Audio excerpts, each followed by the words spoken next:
I was offbeat. Okay. Hello, everyone! It's time for this again. I'm very excited.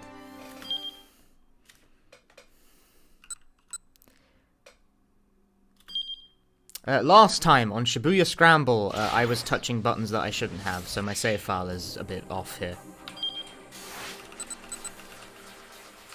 We are here in the 15 time block.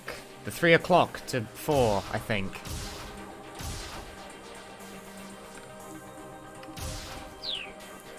So, choose a character. You know how this works, right?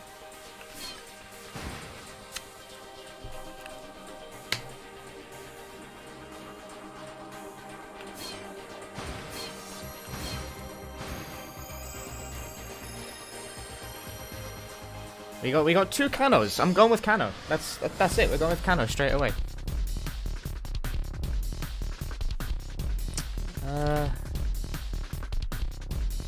Wait, where are we here?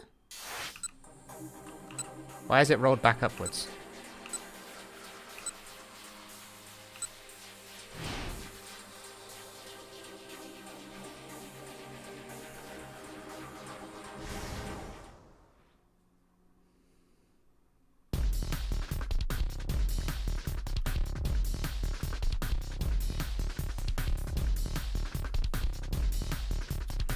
We'll take this as a chance to recap, because I think it's backed up a bit or something for some reason. I don't know. I was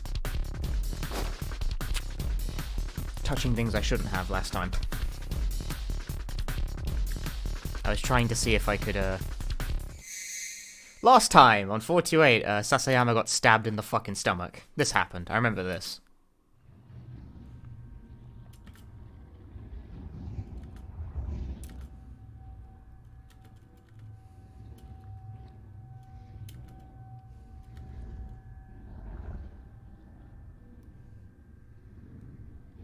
Yeah, and that was the point where it went to be continued. I don't know, my save file is doing some odd things right now.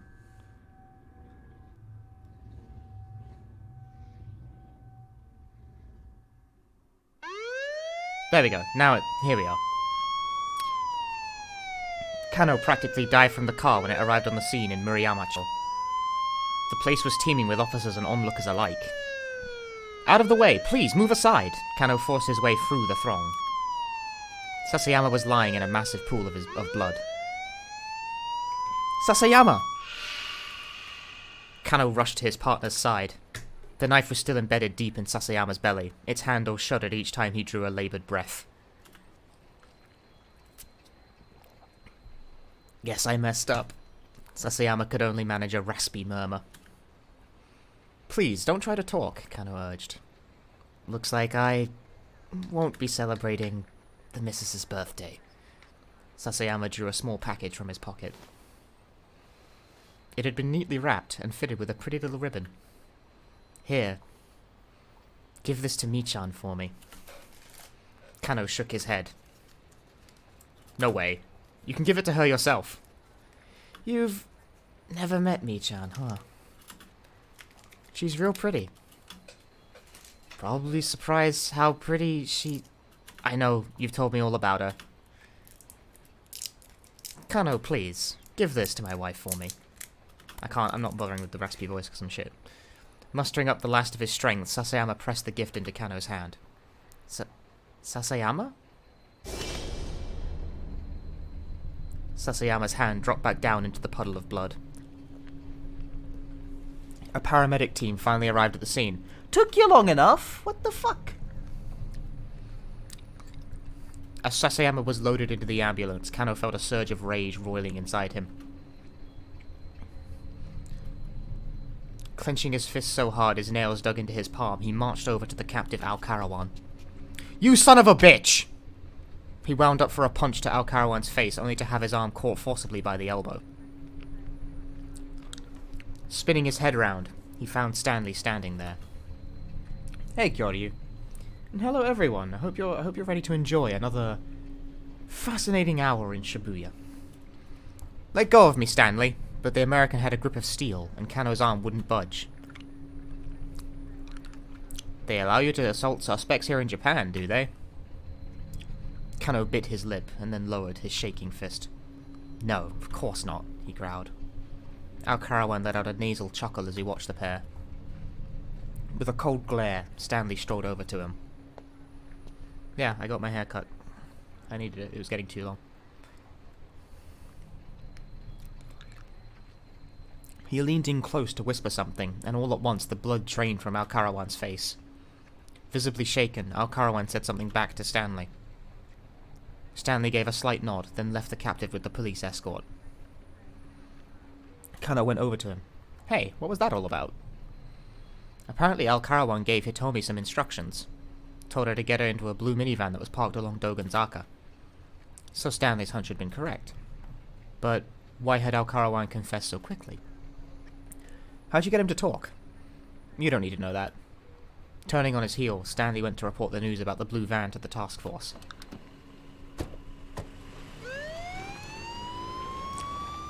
Kuze immediately directed the detectives nearest Doganzaka to look into it, but they found no blue minivan in the area.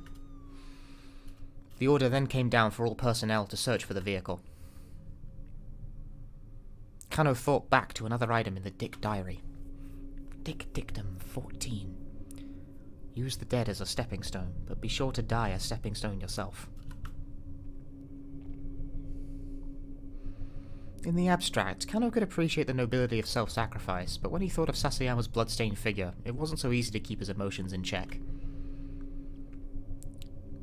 First time you ever seen a fellow officer get hurt? Stanley had come back over to him. "We don't have time to relax. If you can't keep your anger in, then do something about it, here and now." Stanley pointed to his own jaw. "Hit me, American style."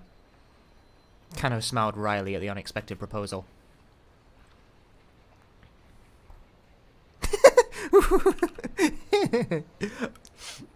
I want to do C, guys. Guys. Yeah, guys.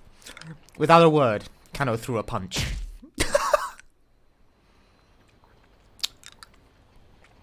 Stanley soaked up the rage-fueled blow, his face a mask of calm. Kano felt all the more miserable in the face of such unflinching resolve. If I weren't such a bumbling clod, Sasayama would never have... "Hey, don't blame yourself," Stanley said. "You guys have been doing better than I expected." "More sarcasm, huh?" Stanley's mouth curled up sheepishly and he held his hands wide. Kuze's voice suddenly cut in over the wireless. "We've located the blue minivan. It's in Jinnan Ichome, on Koen Dori." So many Japanese words. Hitomi might be there, and maybe the kidnapper's ringleader would turn up too. On pure reflex, Kano broke into a run. Yeah, what's the American shrug? Like, is it this? Is this the American shrug? Is this the American shrug? Like, how do you shrug in Japanese? Do you just... Is this the Japanese shrug?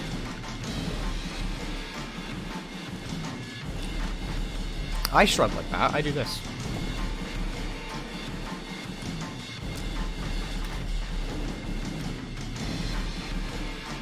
That's the Japanese cancel. Cancel! They sped through the back streets, making their way toward Koen Dori. Kano was a pretty fast runner, but Stanley kept up with him without apparent difficulty. "Were you in the army or something?" "No, the Marines." United States Marine Corps, a rapid deployment force specializing in amphibious landing operations. An independent branch of the armed forces, along with the Army, Navy, and Air Force. The Marines' motto is, can't pronounce Latin. Latin for always faithful. You wouldn't believe I have a qualification in Latin, because I do. It wasn't much further to Koen Dori. "Kano, if you find that van, don't get too close," Stanley warned. "It could be a trap. These people will do anything to carry out their goals." "Anything, huh?"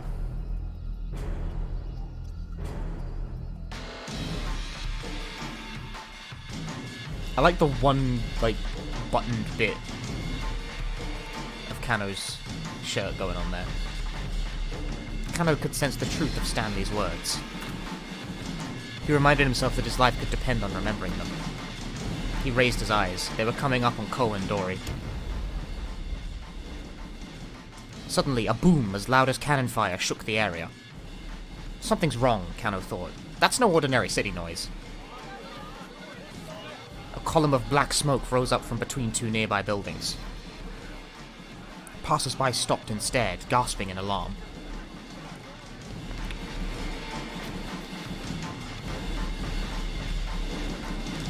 Damn, what a shoot.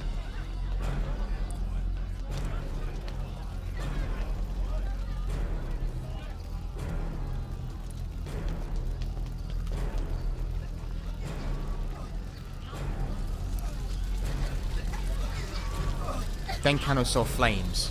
This hadn't been an accident. Someone had set off an explosion.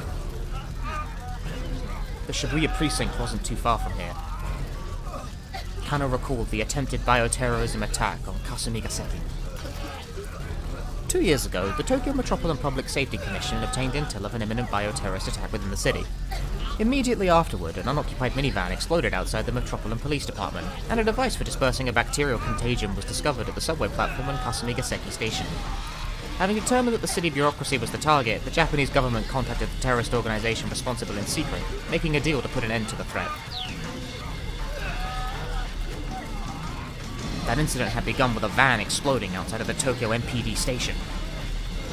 Yo, Space Cake, thank you very much for the raid.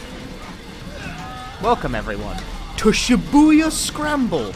This is a visual novel about the worst day ever. It's actually like a kidnapping mystery thing.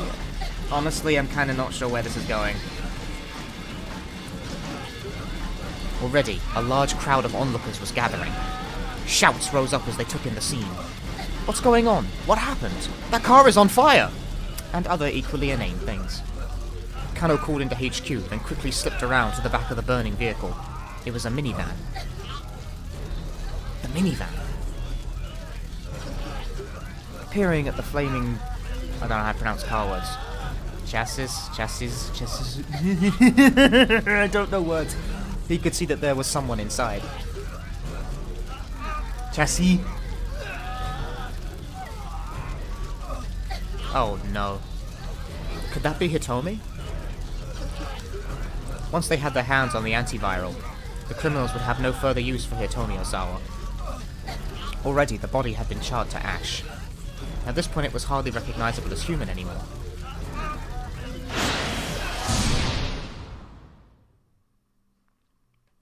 Keep out! Keep out! Already, the first mystery. The first mystery of the hour, folks. Pick a new character and let's keep this gravy train rolling. Oh, also this is about halfway through the game, so if you're actually interested in playing this, I recommend you dip the stream now if you've just joined in from the raid. Like, this is a long game, I'm like 20 hours in. Halfway through, 20 hours in. No fucking shit. Like... streaming this is gonna be the death of me, dude.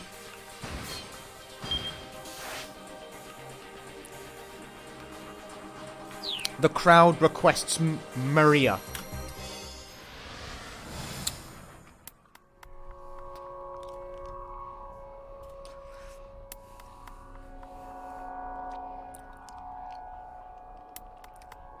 Wait, hold on. Is my name Hitomi Osawa? At my shout, the man with the cane hesitates, his finger on the trigger. She doesn't know her own name yet. What do you mean by that? The barrel of the gun is still aimed squarely at my head. I mean exactly what I said. Is my name Hitomi Osawa? I don't know who I am. You're trying to play games with me. I'm not playing with anyone, I swear. I'm utterly desperate now. Getting killed is one thing, but who wants to die without even knowing who they are? Maria has her priorities in order. Tell me, am I Hitomi Osawa or not? The man gives me a good, hard look. Damn it. I wonder. He continues to study me along the barrel of the gun. Tell me what you know. It's an order, not a request. What I know about what? I have amnesia. I quickly summarize what's happened to me since I woke up in that storehouse. The man listens intently, never taking his eyes off me. Ah, I see. So that's what's going on then. Once I'm done with my story, the man with the cane sits down on an empty soda crate. Seems he believes me at any rate. That's a relief, if nothing else. So then, am I Hitomi Osawa? No. Then who is Hitomi Osawa? Is she someone who looks like me? Shut your mouth, the man spits. Just be quiet. His expression is vacant. What am I gonna do? He mutters to himself. I stream at dim sum hours in Hong Kong. I want some dim sum.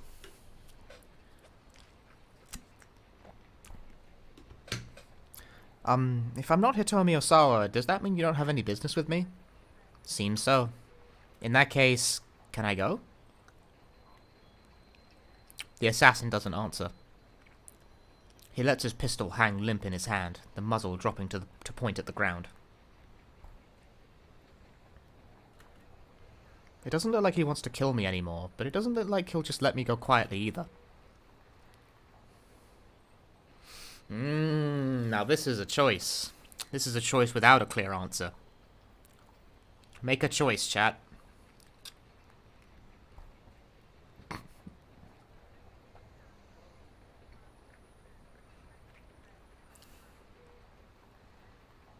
We have 2 A's and 2 B's. To be or not to be? Oh, now we have 4 B's. It's gotta be B's. I need to do something about that gun he has, and then make a run for it. Whoa! I pick up one of the crates that are lying around in the alley and hurl at the man with the cane. Then I book it right out of there. Well, looks like that worked. Nice work, chat. I run for a long time without looking back. When I finally do take a peek over my shoulder, there's no sign of the guy following me.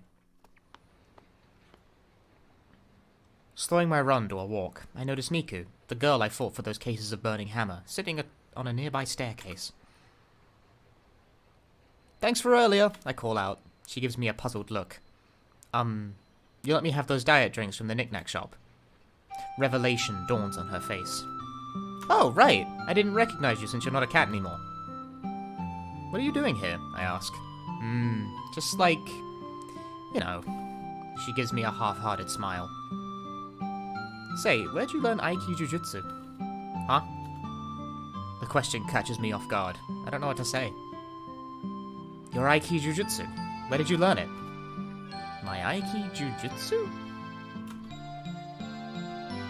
Now that she mentions it, that's a great question. I mean, I must have learned somewhere, or my body wouldn't have moved the way it did back then. I wonder who taught me. Try as I might, though, I can't remember. Miku interprets my silence as a refusal to answer. She lets out an annoyed snort. What? Is it a trade secret? Fine. Then how long did you train? Not that long, I guess? Probably? I'm just trying to avoid telling her I have amnesia, but she obviously thinks I'm being secretive. You know, she says angrily, after losing to you, I've completely fallen apart. I've lost everything. Do you know how that feels? To feel like you've lost hold of the thing that makes you, you? I nod with conviction. I do know.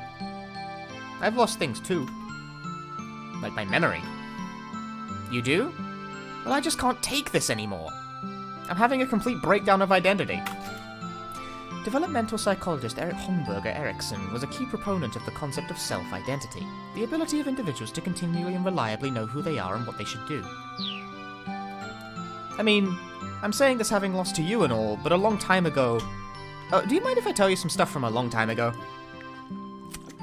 Anyway, so, a long time ago. And so Miku launches into her story.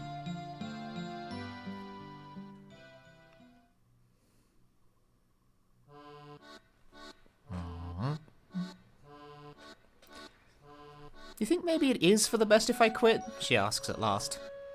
By now, 15 minutes or more have gone by. I've listened to Miku go on and on about her teenage years because I feel bad about getting her so depressed, but yikes. She's asked me all these questions I don't even understand, but although I'm starting to get sort of fed up with her angst, I keep my patience and respond as best I can. If you love doing it, then I don't think you should quit, I tell her. Chances are, if you try to do something else, you're just gonna come back to martial arts anyway. Besides, you probably owe it to the person who sent you down this path in the first place. You think so? Maybe you're right. Yeah, you are. Miku's face has regained a measure of cheerfulness. Thanks. I'm going to keep on practicing more and more so I get stronger. I'm not going to lose to you next time. I'll keep that in mind. I've got no interest in fighting her again, but for now I'll keep that to myself. Alright then, see you around! With a parting wave, Miku hops to her feet and heads off. As I watch her leave, a feeling of jealousy wells up within me. Did I once have something I was that passionate about? I don't even know, because I can't remember. I just can't remember. That gunman. The one with the cane. He might know something about me. And at this point, I'm even willing to risk a run-in with a killer to find out more about myself. Maria has the biggest balls. I decide to head back to where he was before? What?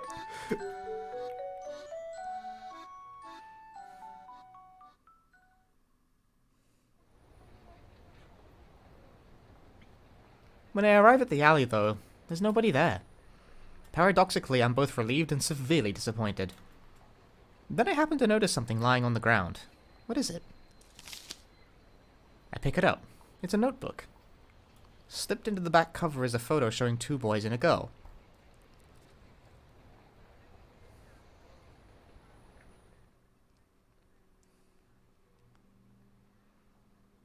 Well, what do I do now?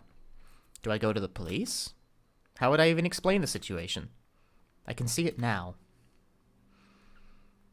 There's this killer out there, and he's after this person named Hitomi Osawa, and the police would be like, who is that? And who exactly is after her? And then what would I say? Heck, they might not even give me the time of day in the first place. Yeah, it came out in English last year, and the localization's really good. I'm very impressed with it. Not only do I not have any idea who Hitomi Osawa is, I know nothing about the guy who's after her, except that he walks with a cane. I mean, I can't even tell them who I am. They'd probably shoo me away without a second thought. What am I supposed to do? I hang my head, at a total loss. The necklace around my neck sways idly to and fro. I want to open my mint packet. It's going to be loud. Keep out. We were kept out. There is nothing louder than the crankling of a packet.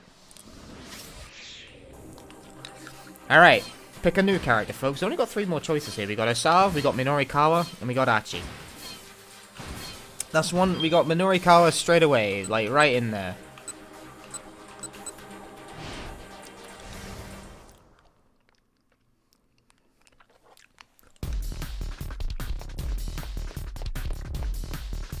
Everyone's a big fan of Minorikawa. Wait a second. I forgot there's something I'm forgetting. Ah! Minorikawa stopped and let out a cry of frustration. Daisuke Endo had asked him for a favor after their interview was done. He promised to tell the Wandering Angels that the dry ice machine they purchased was defective. I don't want to read these. I'm sorry, they're all episode summaries of, like, a play. I don't fucking care. Well, damn. That had completely slipped his mind. If you recall correctly, the issue was that once the machine started making dry ice, it wouldn't stop. If he ran back to the theater now, he'd lose about 10 minutes. Minorikawa checked his wristwatch. The lone people would be coming by the editing office before too long. He needed to prove to them that next month's issue of 4-star General Gossip was well underway, or else they'd refuse to wait any longer for repayment. And to do that, he needed to fill a minimum of 6 of the 12 remaining blank pages. He couldn't afford to waste even a single second. This was an awkward position to be in. He needed to keep his promise to Endo, but he also needed to spend his time wisely. Guess I don't have a choice. Ooh! Now this is definitely a choice with some impact.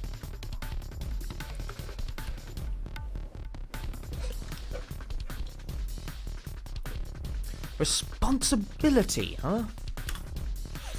He'd agreed to take on a responsibility. He headed back for the theatre. When he got there, he flagged down the first guy he saw to tell him about the dry ice machine. Hey, make sure you remember what I'm about to tell you, okay? The dry ice machine is broken. The man stared back at him blankly, but Minorikawa just forged ahead. Got it? The dry ice machine is broken. It needs to go back to the electronics store. Make sure you let the folks in charge here know. His obligation met, he hurried back to the cafe to get back to work on his copy. Along the way, he caught sight of a young couple running. They seemed like an odd pair. The girl looked prim and proper, while the boy struck him as a bit thuggish. In fact, the boy's clothing was very much in the style worn by Shibuya street gangs. Maybe he'd know something about SOS. Hurrying to cross their path, Minorikawa called out to the pair. Hey, mind if I ask you something? Have you heard of SOS? The pair stopped, eyeing him warily. The young man spoke. Yeah? Why do you ask? Do you happen to be a member yourself? No, not anymore. Well, if the kid had once been part of the group, he ought to be able to provide some background anyhow. Minorikawa took a step closer to the couple, formulating his next question. But they didn't stick around to hear it. Let's go, the young man said, and a moment later he and the girl were running away. Ah, hey! But the pair paid him no heed. In a moment they had vanished down an alley. The story about SOS would have to wait till later then.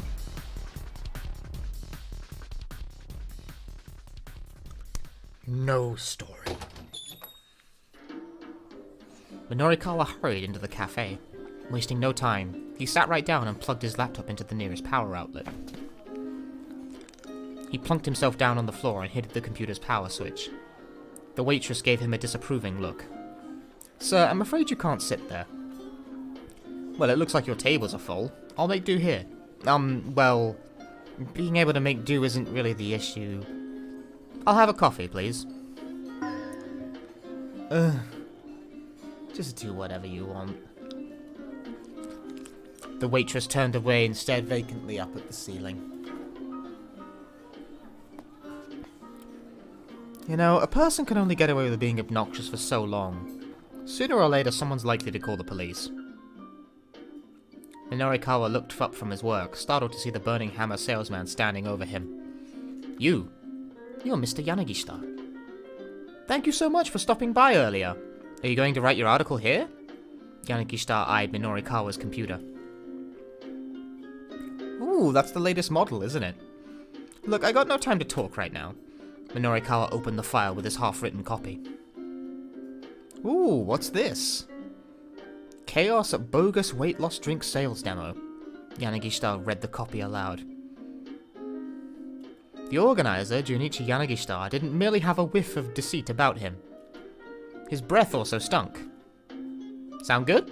Minorikawa asked. I wanted to make sure I gave an accurate impression. Minorikawa! Not a one bit of shame on this fucking guy. He doubled down. That's a very Minorikawa thing to do. Oh, I love what you've done with it. This is a great copy. Fantastic. Yanagishita turned to look at him with a manic grin. Yeah, isn't it? In a flash, Yanagishita's face went from grinning to livid. Like hell it is! You think I'm just gonna let you write something like that? Snatching up the computer, Yanagishita bolted out of the cafe. Hey, get back here! Minorikawa leapt to his feet and rushed off in pursuit.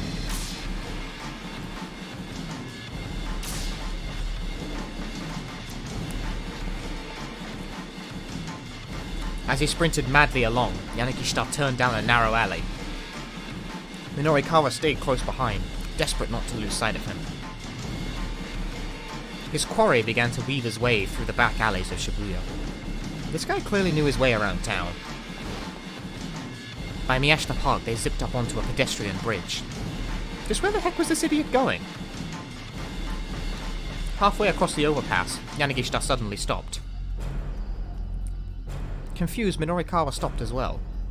Give that back, he called. The next moment, Yanagishita flashed a mocking grin and dangled the laptop over the railing. Uh-oh.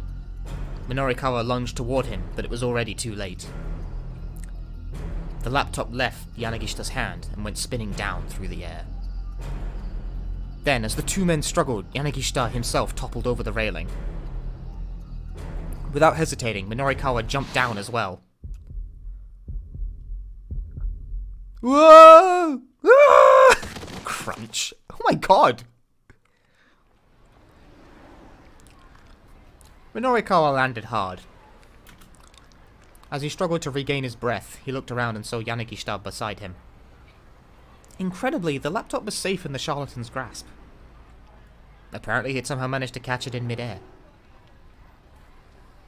Before Minorikawa could be too relieved, however, Yanagishita got to his feet and took off running again. Get back here, you little weasel! I don't think so! This Yanagishita guy was so infuriating. That and he was really fast. Minorikawa considered himself a decent runner, but he couldn't manage to gain on Yanagishita. If running away was a competitive sport, the guy would be a world-class superstar.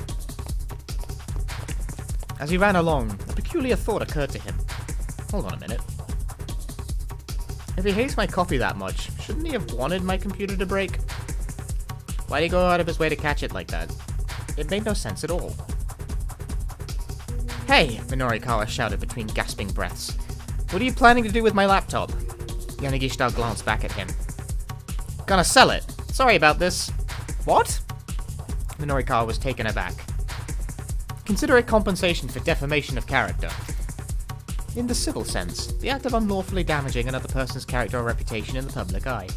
In the criminal sense, the act of disseminating damaging facts about an individual to an unspecified large number of people. Come on, get real. It can't be defamation if the article hasn't run yet. They consider it an advance on the compensation. This was so nonsensical it made Minorikawa's head hurt. But now at least he knew why Yanagishita had dived out of the computer. The thief continued to weave his way through the side streets. His speed didn't diminish in the slightest. Damn it, this guy has too much experience running away. Minorikawa's stamina began to fade, and finally he lost sight of his quarry. But that didn't mean he was ready to give up the search. There were articles on that computer that were right on the verge of completion. Whatever it took, he had to get it back. Yanagishita had said he was going to sell it. Where could he be headed then?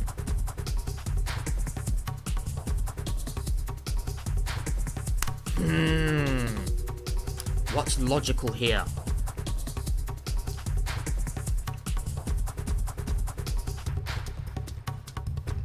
The electronic shops is the most logical, but the other two could be silly.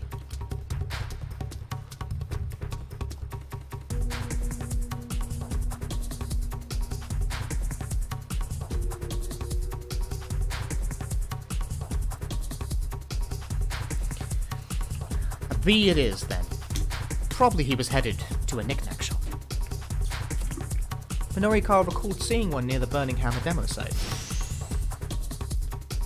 He also recalled seeing a poster outside the place that read, "We buy computers at top prices." Oh yeah, I didn't remember the poster, but he did. Rivo just got Lilac World Record just like that? So suddenly? Damn. The guy had led him on a wild goose chase. That shop was surely where he was going to sell the laptop. Gulping a deep breath, he headed in that direction.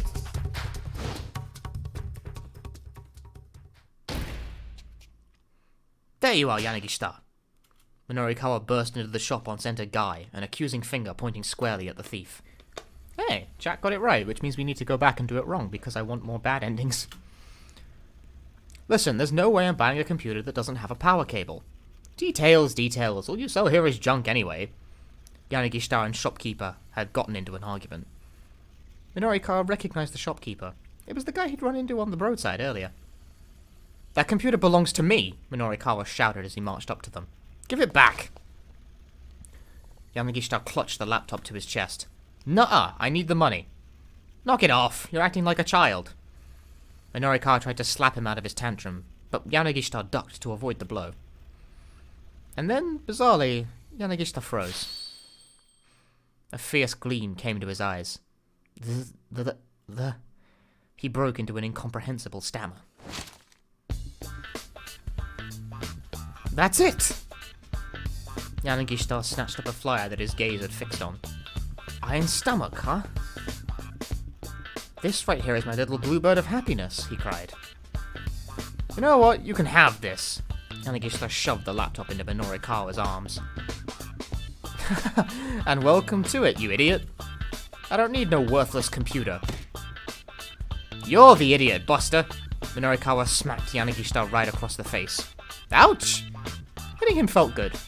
He decided to do it again. Minorikawa shoved Yanagishita toward the shopkeeper. Hand this guy over to the police, he said.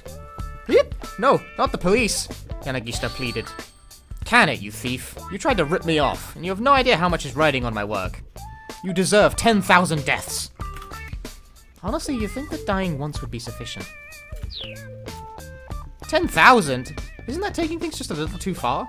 I'm sorry already, I give up. Finally, the guy was ready to surrender. Minorikawa let his guard down for just a moment. Like hell I am! Switching gears in an instant, Yanagishita took off running at full speed. This again. Get back here, you bastard! Minorikawa was already in pursuit. Hey, King Relic. You do smell Minorikawa. He stuck with Yanagishita as far as Koen-dori before losing track of him. The guy sure knew how to make a getaway. Breathing hard, Minorikawa stopped and took a look around the area. As he did, he heard a cell phone ringtone from somewhere nearby. It was the new single from the pop singer, Aya Kamiki. Could that be Yanagishita's phone? Huh. Could be. Somehow he struck Minorikawa as the type of guy who'd have a ringtone like that. It seemed worth looking into anyhow. He had nothing else to go on. Minorikawa shifted his gaze around, trying to locate the source of the sound.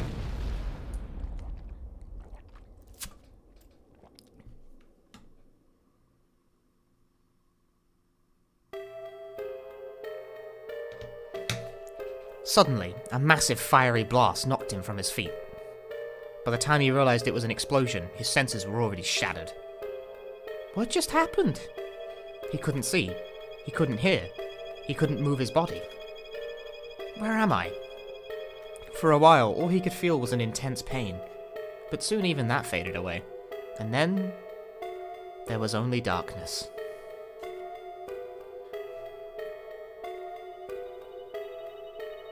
Well, an unexpected explosion.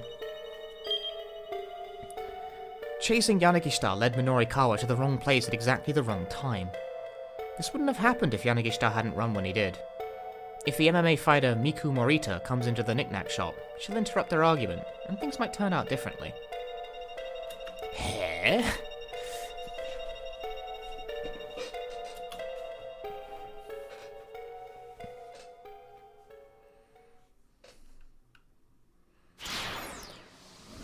Congratulations, Chad. I believe that puts us up to...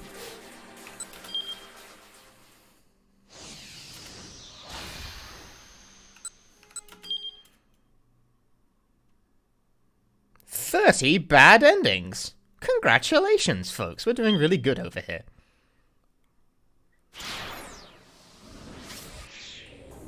Right. Achi or Osawa. Those are your choices.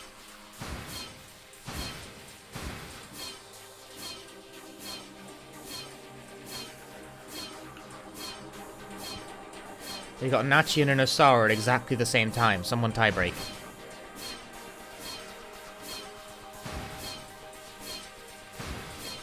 Osawa. We got one for Osawa. I just went past Osawa. Fucking assholes, all of you. I never truly trusted anyone. Not on a fundamental level. Human beings are a type of organism that I can't get a true handle on through mere surface interactions. And the very fact that I've never trusted anyone else means that inevitably, no one else has ever trusted me. In the end, maybe the root of all my problems can be traced back to my heart.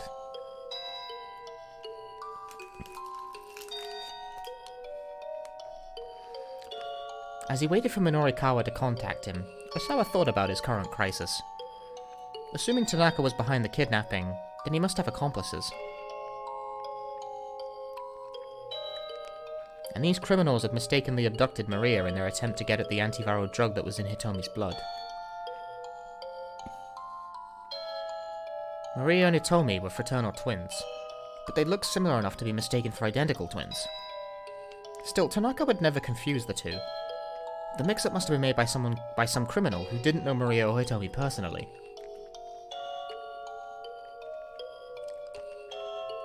Insisting that Hitomi bring the ransom to the train station was obviously their solution. It had set her up for a second abduction.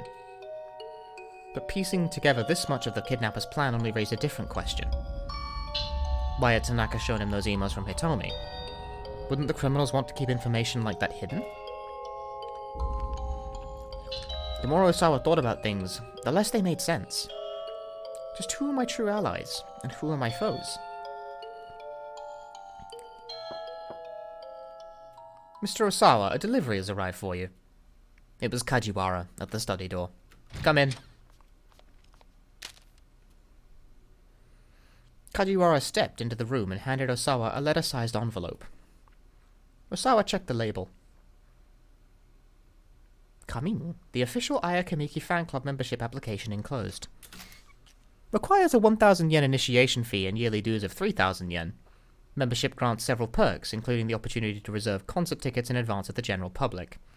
Osawa is fond of the members-only website content, which includes Aya Kamiki's blog and exclusive videos. Right. He had requested the application the day he'd gotten back from overseas. Would you mind opening that? Kajiwara asked apologetically. What for? I'd just like to check the contents of any packages you received today, sir.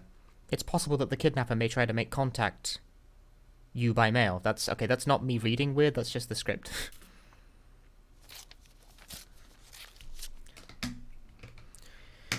The turns of phrase in this localization are fantastic, but there's some polishing problems with it, unfortunately. Osawa opened the envelope. Inside he found the expected application, along with several postcards featuring pictures of the singer. Kajiwara peered pointedly at the postcard images. Kaming was a real fan club for Kamiki? See, Zoku's got the hot knowledge. I don't have this knowledge. I don't know these things. Zoku is full of the deep lore. You must really like her, the detective said. And just what sort of music do you listen to, then? Osawa asked, staring at one of the postcards. It was a striking photo that showed off Kamiki's expressive eyes. Let me think. Mostly classical, I suppose. Osawa raised a quizzical eyebrow. You know, Kajiwara continued, like Mozart and Chopin and the like.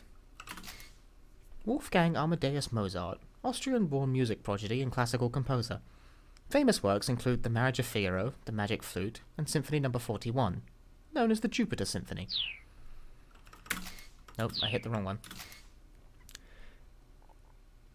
Foreign name. Composer and pianist of the early Romantic era. Famed as a national musician of Poland. Left behind numerous solo piano works. Famous works include his Nocturne Opera 9, No. 2, and his Piano Sonata No. 2. Cool. He hummed few bars. Can't say I've ever heard them. Are you serious? Kajiwara looked shocked. Chopin can go fuck himself. I'm familiar with the names, of course. I just never had much of an interest in music. Oh, that's such a shame. Would you care to listen to a piece now? Ah.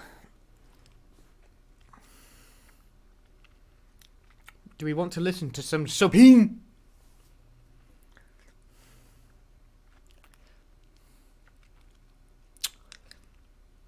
Time to listen to Chopin. I suppose I may as well. Now that they brought it up, Osawa was curious to know what sort of music Kajiwara enjoyed. The detective pulled a digital music player out of his pocket. Here you go. Osawa slipped the attached earbuds into his ears.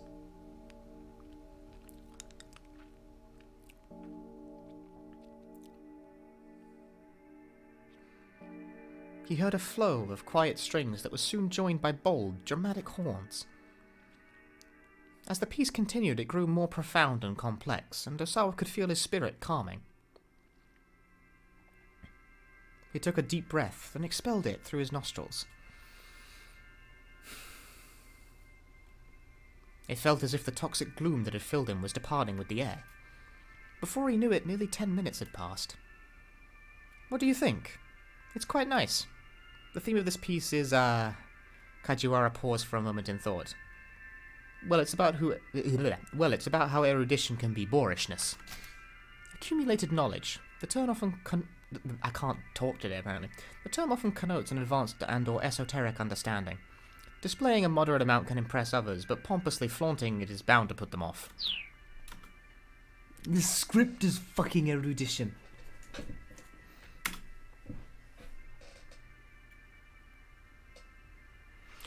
Thank you. If I hadn't met you, I'd never have discovered this piece. He spoke the words unthinkingly, with unaccustomed frankness. Was this the power of music, then? I'm very happy to hear that, sir. Osawa gazed at one of the postcards as he let himself be drawn back into the music. Aya was scooping up handfuls of mystical blue sand. The grains dripped down from her fingertips. I feel like I could be in this photo here, Osawa muttered. Like I've lived my life letting so many things slip through my fingers. Kajiwara thought for a moment before responding. I think anyone who's worked hard to accomplish something and focused for a long time on that one thing is susceptible to those kinds of feelings. Accomplishing something means getting results. That's not where my problem is. Osawa removed the headphones and gave back the music player. You told me not to hide things from you, right? Kajiwara nodded silently. Then allow me to speak frankly, leaning back heavily in his chair. No, let me try that again. Osawa took another, deep, slow breath.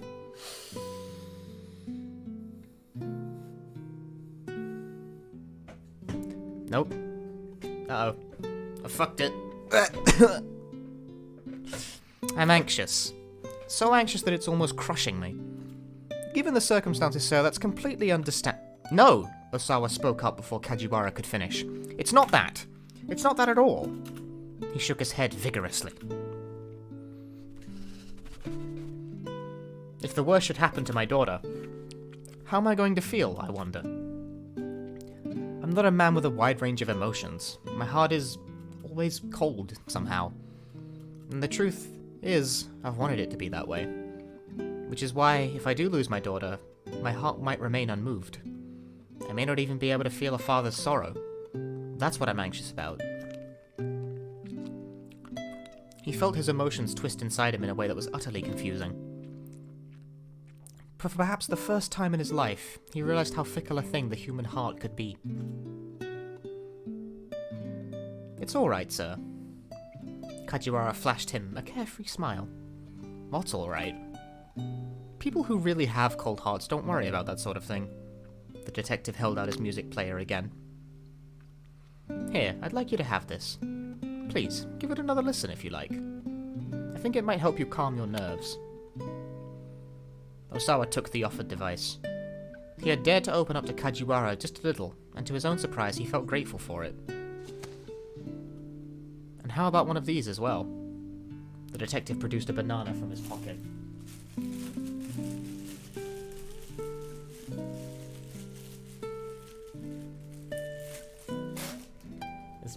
This banana's gone bad.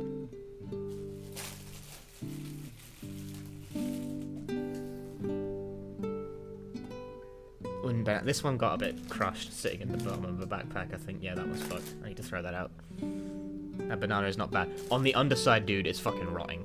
You didn't see the underside. The detective produced a banana from his pocket. I'm fine, thanks. Are you sure? Choose the banana while I throw the bad banana in the bin.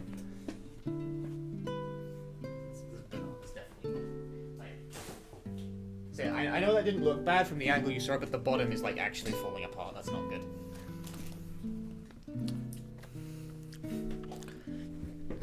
This one's probably good, I think. Like, the problem was the banana itself had gotten, like, kind of crushed. Yeah, this one's fine.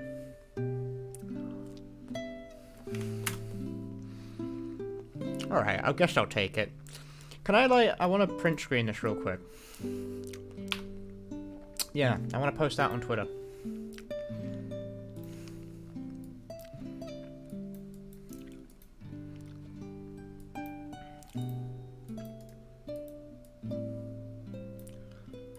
Screenshot of me eating a banana.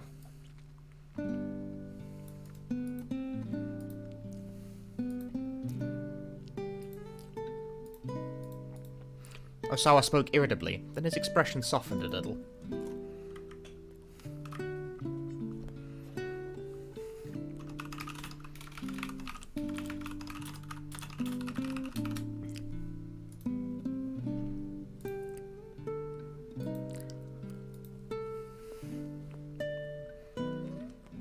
You know, you've been getting on my nerves all day.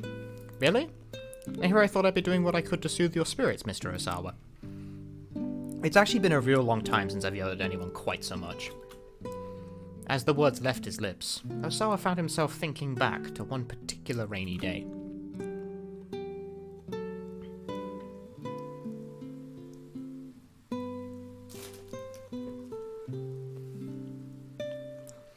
Maria had been in 5th grade at the time. Osawa was standing in his daughter's room. In his hands, he held the letter she'd left behind. Hey, Alex Rose. He happened to glance out the window and saw Maria walking along, soaked from head to toe. In an instant, Osawa was consumed with rage. Maria had left a note. It read, Dad, you only pay attention to Hitomi. You're too busy with work to play with me, so I'm running away from home. Struck by an impulse he didn't quite understand, he ran from the room, heading for the front door.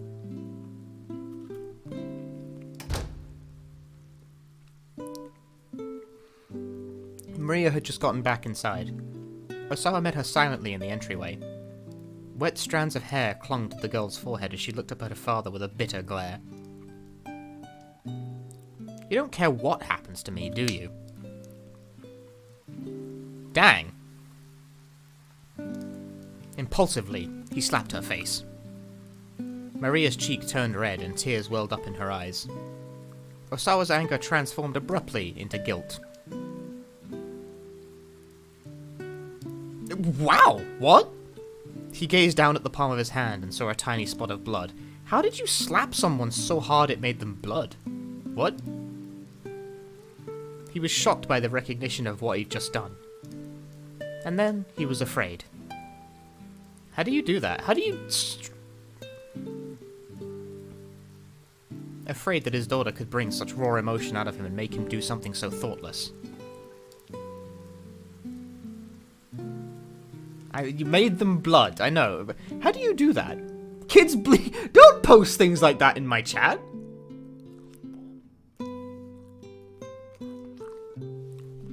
Is something wrong, Mr. Osawa?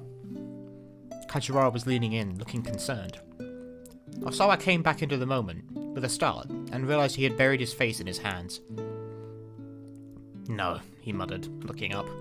Just getting angry, yelling at people. I'm not good with that sort of thing. I don't like it. He picked up the music player and fidgeted with the earbuds as he spoke. Okay, well, like, nosebleed, sure, but, like, that was a slap across the face that resulted in blood? Like, how do you do that? I couldn't slap anyone hard enough to make them bleed. Certainly not enough to mark them, either. Like, you'd have to... You can't pierce with a slap. Never tried hard. I've tried very hard, I assure you. Well, getting angry and yelling at people, I don't think there's anything wrong with that. I think that's just human. It's human? To do those kinds of things? I often said that he was cold and mechanical. Her sarcasm only underlined a fact that he'd always lived with. That he didn't know how to conduct himself like a human being. If you get angry, you show it, Kajiwara said. If you get sad, you show it. It's human nature to let other people know how we're feeling, after all. But what if doing that hurts the other person? That's when you apologize, sir. Ah. It occurred to Osawa that he'd never tried to tell anyone how he felt before. He'd never felt the need to. And yet, right now, he suddenly felt that if his daughters were to appear before him, he might blurt out everything he'd ever left unsaid. It was a terrifying thought. Darling? I opened the door and stepped into the room. The detectives are asking for you. It seems there's been a development. We'll be right there. Osawa and Kajiwara hurried out of the room.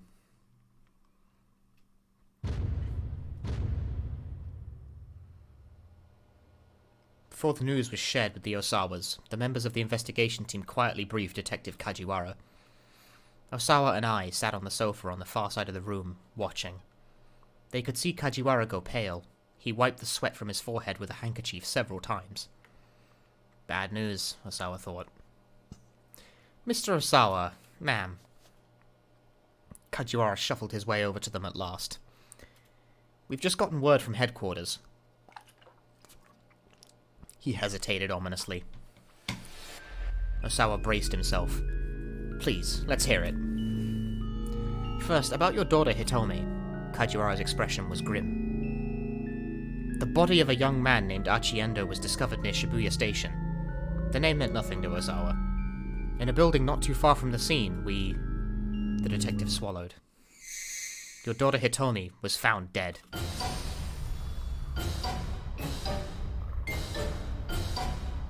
The world began to shake. Osawa staggered, reeling with sudden, nauseating vertigo. No, it's not possible. After that, your daughter Maria... The words blurred together. He could no longer comprehend what he was hearing. Everything was wobbling, shuddering, distorting. Hitomi was dead? Hitomi...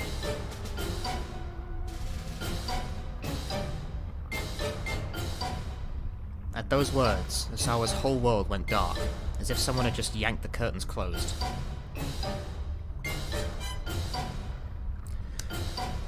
Bad end. Hitomi's death. Learning of Hitomi's death plunged Osawa into a pit of despair. Can the music calm down for a moment while I read this? This was the dark end of a chain of events that began with a simple, small decision. Someone else merely decided to abide by a little promise. Because of that, not only did Achi and Hitomi meet with disaster, but Osawa lost his mind as well. Keeping a promise is a noble thing for sure, but right now, saving Achi, Hitomi, and Osawa is more important. A small promise? A small promise! Chat has fucked it again! It was Minori Kawa's dry ice thing, probably. That makes sense to me. Well then, we're gonna try Achi, okay? If he dies, then I want to see how.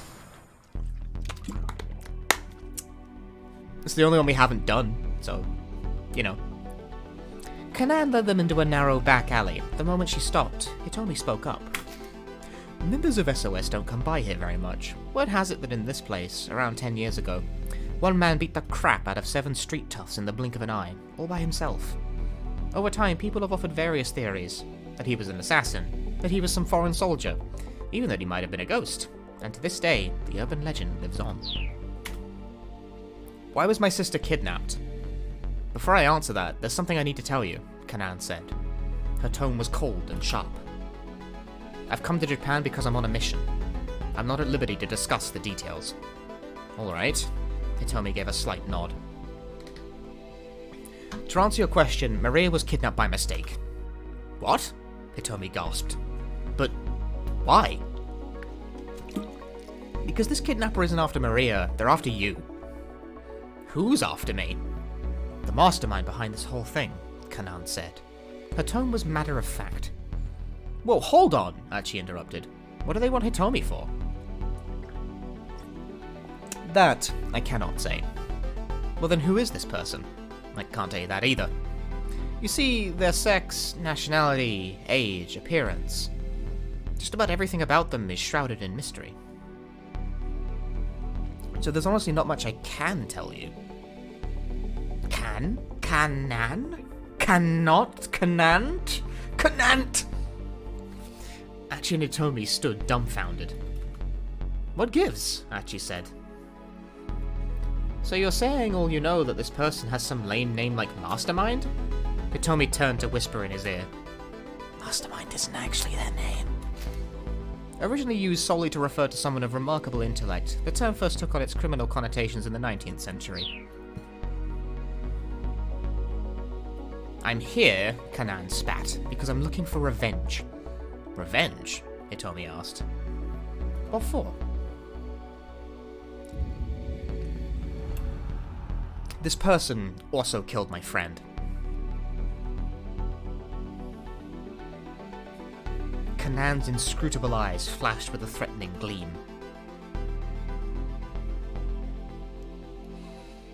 Earlier, you said that it was your fault my sister got kidnapped, Hitomi said.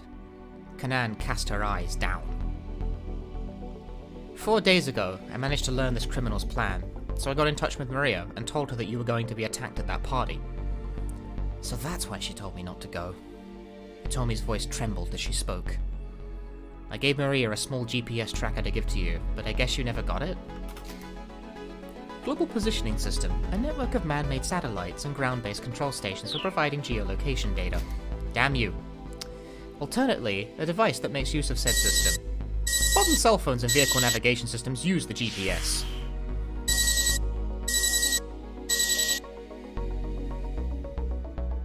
What the fuck is this MS Paint ass bullshit? Never let it be said you need a high budget to make a game like this.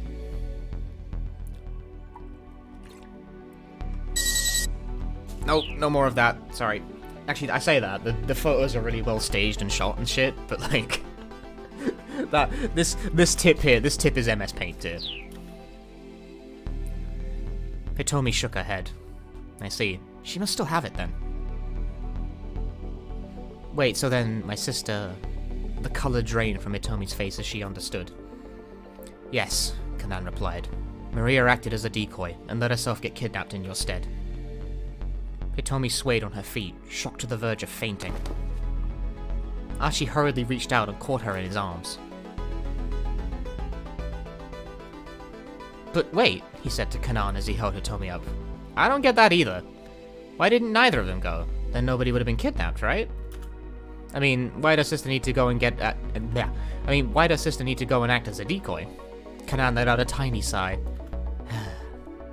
If she hadn't gone to the party, the kidnappers would have just found some other opportunity to come after her. Ah, okay. Archie nodded. That sort of makes sense. I'm betting that Maria's plan was to use the GPS to lead me to these guys' hideout. She wanted to keep her sister safe, and also figured she could help me with my mission. It's the sort of scheme she'd think of. So then, can't you use the GPS to locate Hitomi's sister? Archie asked. Kanan shook her head. The GPS hasn't been powered on since she was kidnapped. It's possible the kidnappers took it from her. Wait, what? So after all that, even you can't find Maria? Archie slumped his shoulders in disappointment. I didn't say that. What do you mean? I got some intel from the syndicate members we met earlier. Apparently sometime this morning they put Maria into a blue minivan, and since then they've been moving her all around Shibuya.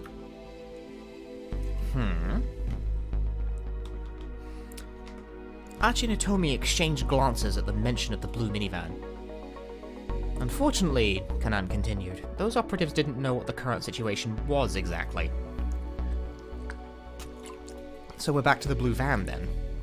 Archie hurriedly explained what they'd been through so far. He mentioned how they'd first seen the blue van where the kidnappers had told Hitomi to find it. He also described how first the man with the cane, and then a host of others had come after them. He got a little sidetracked here and there, but Kanan quietly listened to the end. I see, she muttered. So then, what do you think? Archie asked. Seems like we messed up their scheme a little, huh? Whatever the case, this man with the cane concerns me, Kanan said. I doubt he's working with the others. I don't know what that means. Maybe that's it. Some guy who isn't involved butts in and it throws off their whole plan. Kanan nodded in agreement. Because you and that man with the cane showed up, she said. They couldn't leave the minivan where it was. They took a sensible precaution. But then, if you think about it, isn't this an opportunity for us to turn the tables on Mr. Mastermind? Kanan flashed him a faint speculative smile. I wonder about that. Ah, come on, Archie grumbled. You're such a buzzkill. Any well-made plan has a good, solid outline, which means that, even after it has come to fruition, it's easy to trace things back to the planner. Is that how that works? By contrast, if you achieve your goals using accidental means, the outline becomes blurred, and it makes it harder for anyone outside looking in to grasp what the actual plan is. Archie swallowed hard as he took in the gravity of the situation. Well, but I mean, like, if there's an accident, people are gonna for sure panic, plan or not. The corners of Kanan's lips curled up. Typically, I suppose, she said. But the people who are after Hitomi, not only have they put together a perfect plan, they've purposely left certain tiny holes in it. And so we can't even figure out who they are. The outline of the plan is always too blurry. Archie had no response to that. It was like he was hearing about some completely different world beyond the one he knew. If what Kanan had said was true, he'd been dealing with opponents that were on a level way above his own. In any event, since these people are after you, it'd be best if you didn't wander around town anymore, Kanan told him. By now Hitomi had recovered. She stood up straight and shook her head. No, I'm going to find that blue minivan. My sister is in danger because of me. I can't abandon her just to save myself. Yeah, that's right. Archie patted Hitomi on the back. And if that's what you're going to do, then I don't care who we're up against. I'm with you in this until the end. Archie is the anime protagonist. Heck, it's too late for me to back out now. That ship has already failed. Hitomi giggled despite herself. It's already sailed, Archie. Yeah. Kanan let out another little sigh.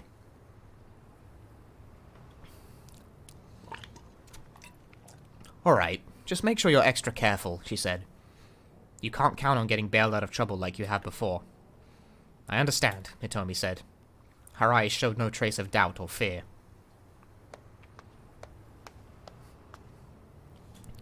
Kanan gave her a slight nod, then quickly disappeared down the alleyway.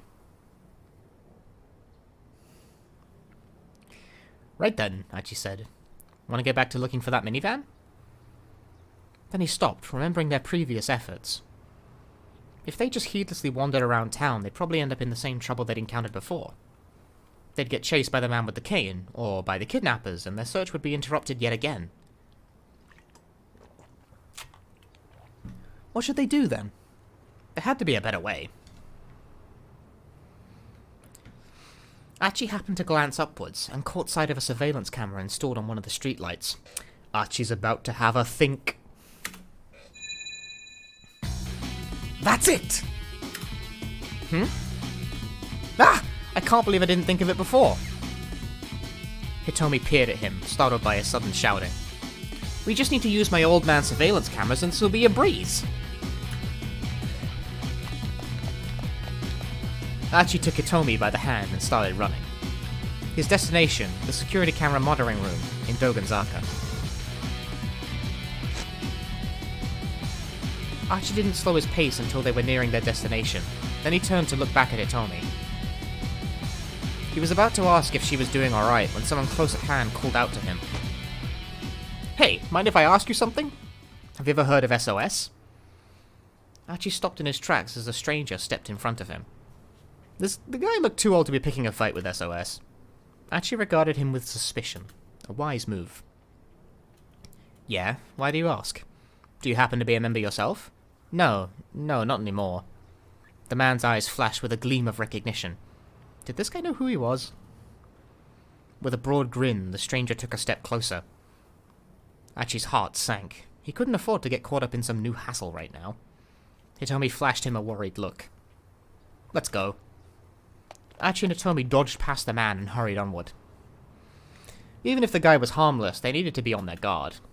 And there was no telling just how many thugs and assassins were looking for Hitomi.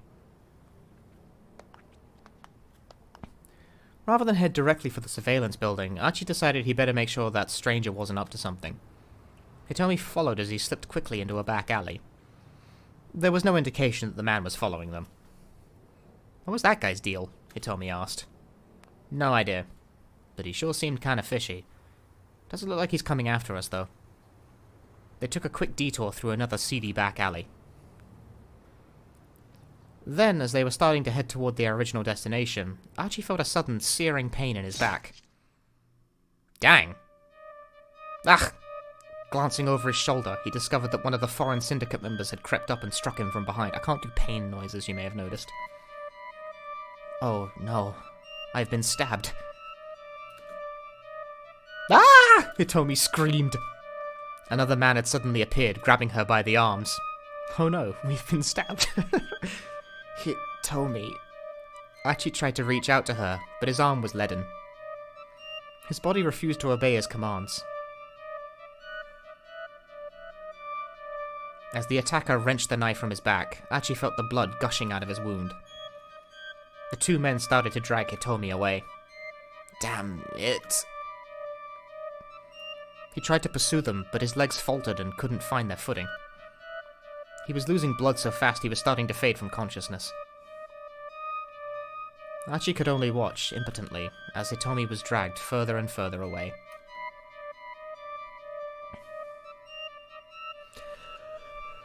Bad wind! Stabbed by a kidnapper! Archie got stabbed, caught in a surprise attack by one of their kidnappers. He could only watch helplessly as Hitomi was taken away. If that weird guy hadn't tried to talk to him, Archie would never have taken the risk of wandering through the alleys. But how can you keep that guy away from wanting to interview Archie? Minorikawa once again completely fucks us.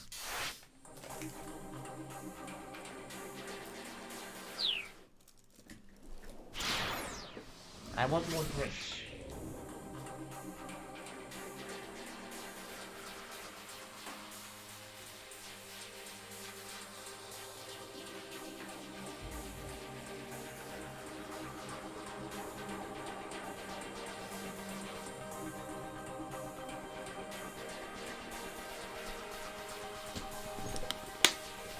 Osawa has been screwed by Minorikawa, yes.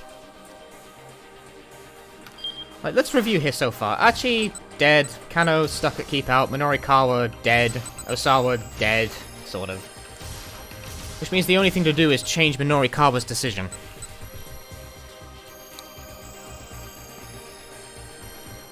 It's like, we can't fix Maria yet.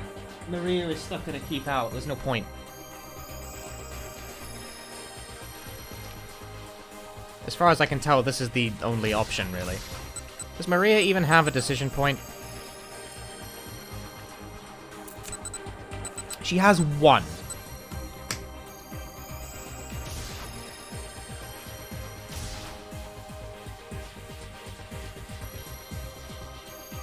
Maria did hold up Miku, that's true. I mean, we could do either.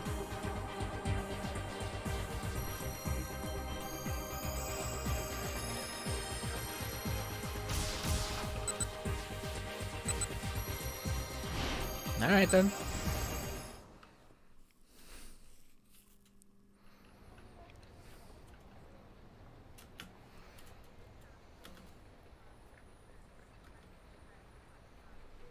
This time we'll remain motionless, waiting for an opportunity to run away. I might not make it in time, the man murmurs to himself under his breath. Not make it in time for what? I'm curious now, but this is hardly the time or place to try to find out more. I've learned for certain that I'm not Hitomi Osawa, which basically tells me nothing. I'm right back to square one on figuring out who I am. The assassin has gone quiet. Sitting on a pile of crates, he seems lost in thought. Still, I don't dare try to get away. All I can do is stand and wait and mull over my own situation. Just who am I? I ask myself again and again. I am... I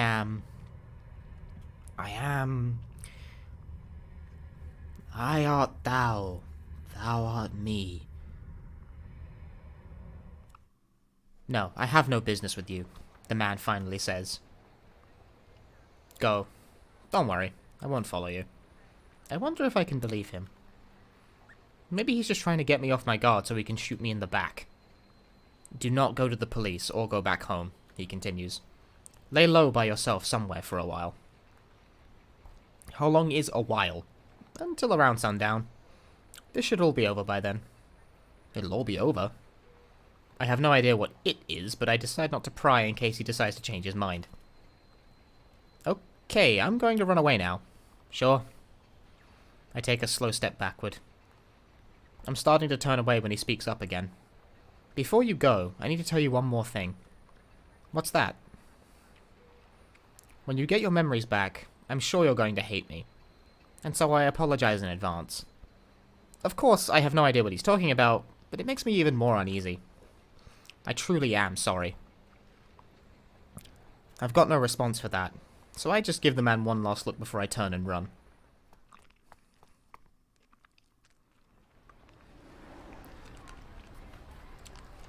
Look at this sign that says Ducky Duck. I decide to look for some place to hide out for a while, as the gunman suggested. But since I don't really know my left from my right in this town, that's easier said than done. Before I realize it, I've made my way back to the knick-knack shop where I bought the necklace. Maybe I could hide out in here?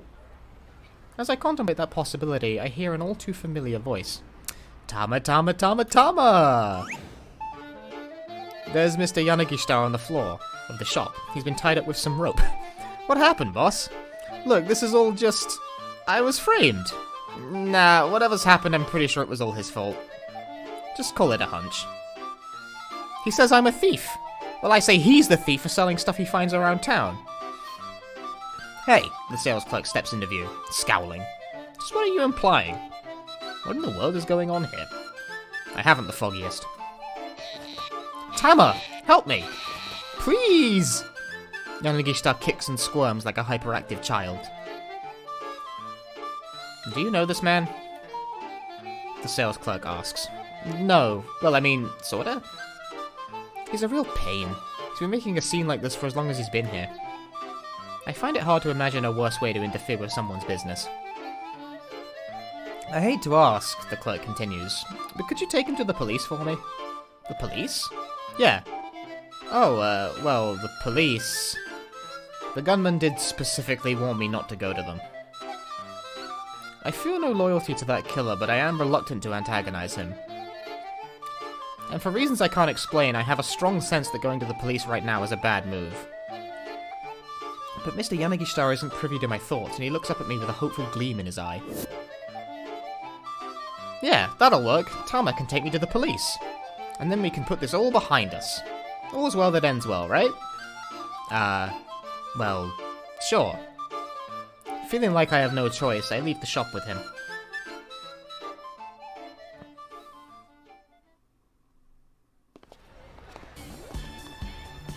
Okay, Mr. Yanagishita says excitedly as soon as we're out of earshot. Now let's go find Chiri. Huh? Aren't we going to the What? No, we're not really gonna go. Oh man, I am so glad you showed up, Tama. Now come on, let's go find Chiri. From the big grin on his face, I have an inkling of what's coming next. You've thought of another get-rich-quick scheme, haven't you? Goodness, Tama, you can see right through me. It's not that difficult. It's practically written all over your face, boss. But Mr. Yanagishita isn't really listening. He's too full of enthusiasm. This time I got a line on 10 million yen. Actually sort of a brilliant idea!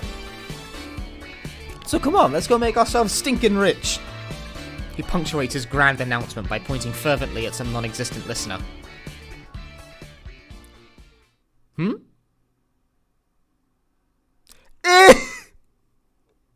Several weeks later? Iron Stomach, a celebration of truly astonishing appetites. When the mighty stomach triumphs, I can't read it fast enough, it's gone! I stand with Chiri on the winner's podium. The cheers and applause are deafening when the master of ceremonies makes the announcement. Chiri is the champion. She laughs with delight as she holds up the trophy that signifies her 10 million yen win. And me? I got runner-up. I wasn't too into the idea at first, but after giving it a shot, I found that professional gluttony kinda grows on you. Even I was surprised by how much I could eat, and I had to admit it felt kinda good. My memory still hasn't come out, but that doesn't matter anymore. I found myself a new purpose. To steal Chiri's spot on the throne. That right there He's now my greatest goal in life.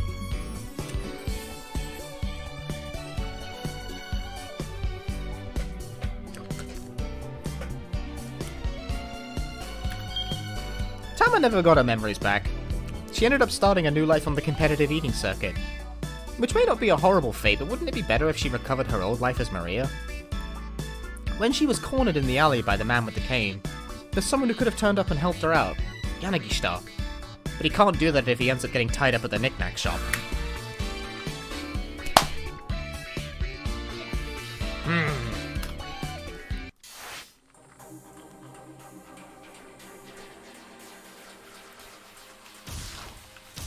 Kano's path seems to have changed. Actually, everyone's path seems to have changed, apart from Osawa.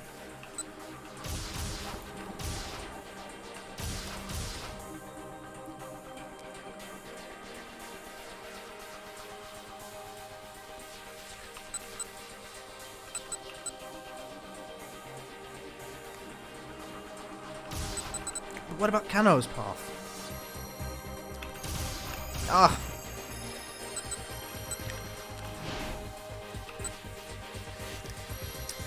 Fine. Chat's being so bossy tonight.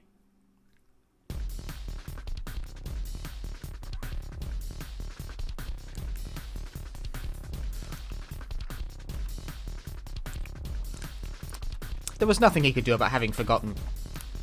Shoganai na. It can't be helped. He hurried on to the cafe.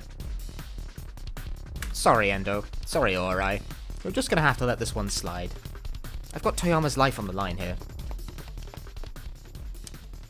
Dude, Will sends me messages. It's like, you tweet like an anime character, and I always respond with, it can't be helped. He opened the door to the cafe with the practice of a regular. Welcome. The waitress only got that far before her face fell. You again? Hey, hurry up and get me a seat. She grinned wickedly. I'm terribly sorry, sir, but we're all full at the moment. He looked around. All of the seats were indeed filled. As you can see, sir.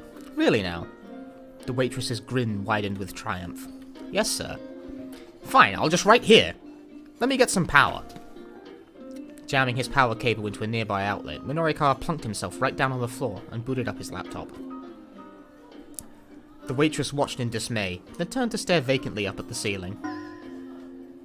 Just do whatever you want, she muttered vaguely. You know, a person can only get away with being obnoxious for so long.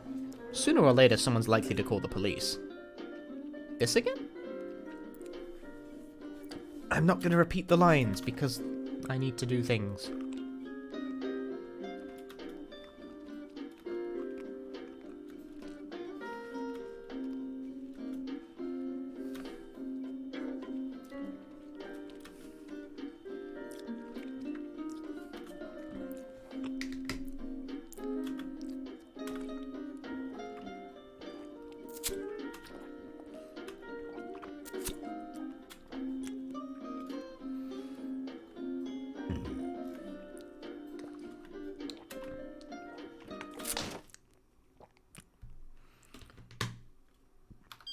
I guess I can see. Yeah, I can skip ahead. Stops here, though.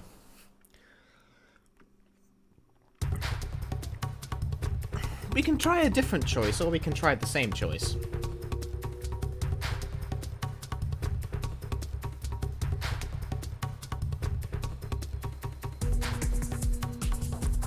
Should try a different choice.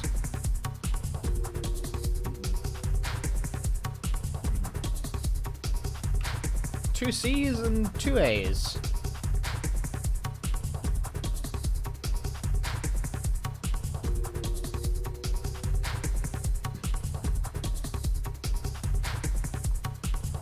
I'm gonna tie-break myself. Probably he was headed to Endo Electronics. It was the only local place he could think of that might buy a second-hand computer. Damn. The guy had led him on a wild goose chase. Minorikawa started running toward Dogenzaka. Hmm? As he approached the scramble outside the station, he caught sight of a skinny figure disappearing into the throng along Center Guy. A suit with deep bluish stripes. There was only one man he knew who dressed like that. But why was he heading down Center Guy and not toward Dogensaka? Oh, now you remembered. Ah, meaningless. There was a second-hand knick-knack shop near where the Burning Hammer demo had been held. He recalled seeing a poster out front that read, "We buy computers at top prices." That had to be it. That's where Yanagishita was planning on selling his laptop. Changing directions, Minorikawa darted down Center Guy.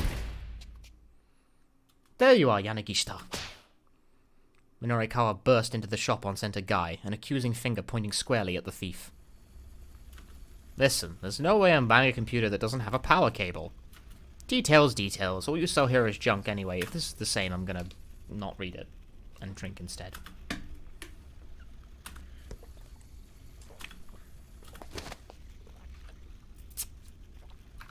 Is this also the same? No, it seems different somehow.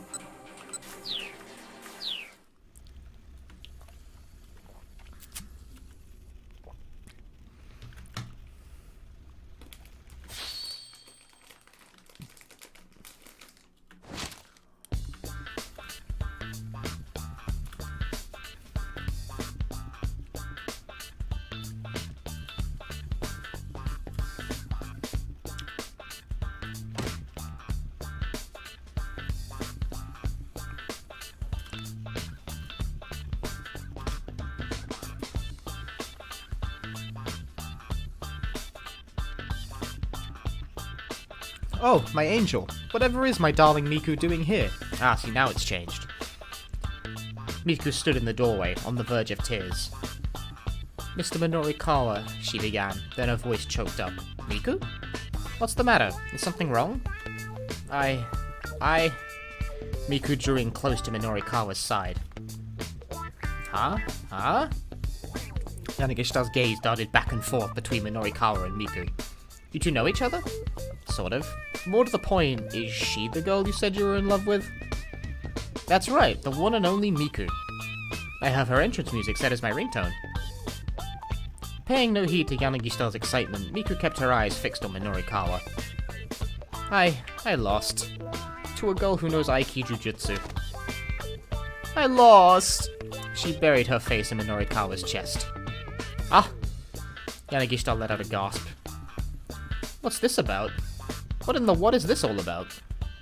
He seemed on the verge of panic. Mr. Minorikawa, I need to learn Aiki Jujutsu. I feel so ashamed. She buried her face even deeper into Minorikawa's chest. That's so unfair! With tears in his eyes, Yanagishita darted out the door. Minorikawa glared after the pathetic fellow as he scampered off. The guy sure knows how to take advantage of a bad situation, I'll give him that.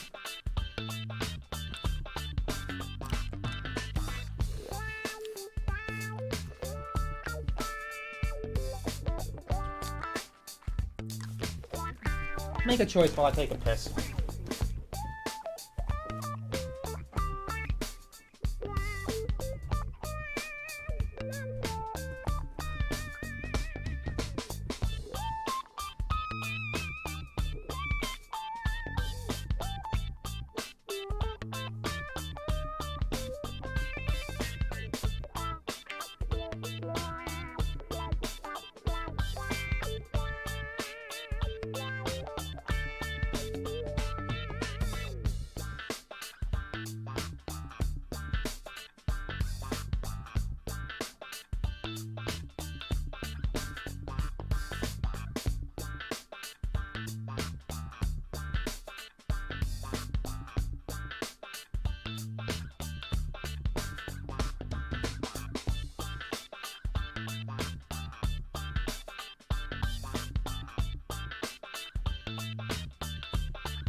Nothing but B.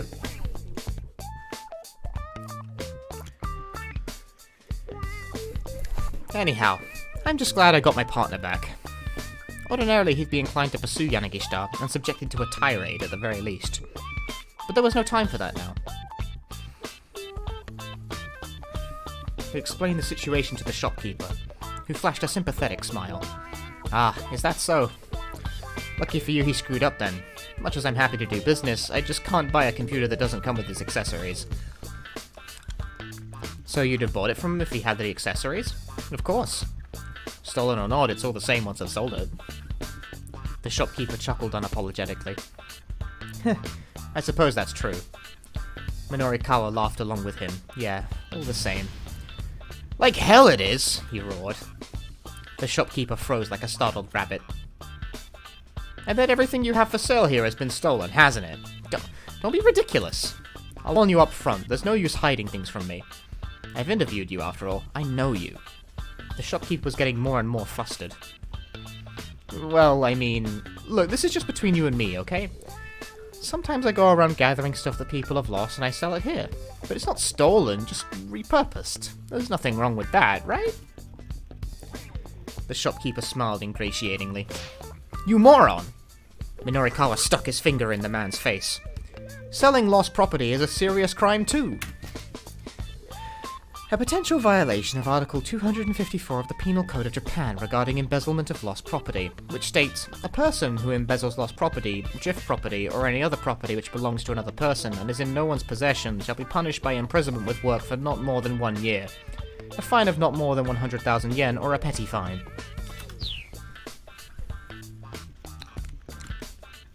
It is? Well, I mean, I guess I sort of figured it might be, sometimes. Well, I'm not the police. I'm more into curiosity than legality. In fact, I find this all pretty fascinating. I mean, what sort of things have you gathered up for sale? Well, let me see. I like this, and that, and that, and that. The man pointed to various items on his shelves. And also this, and that, and that, and that, and that, I guess? Minorikawa's eyes were directed all over the shop.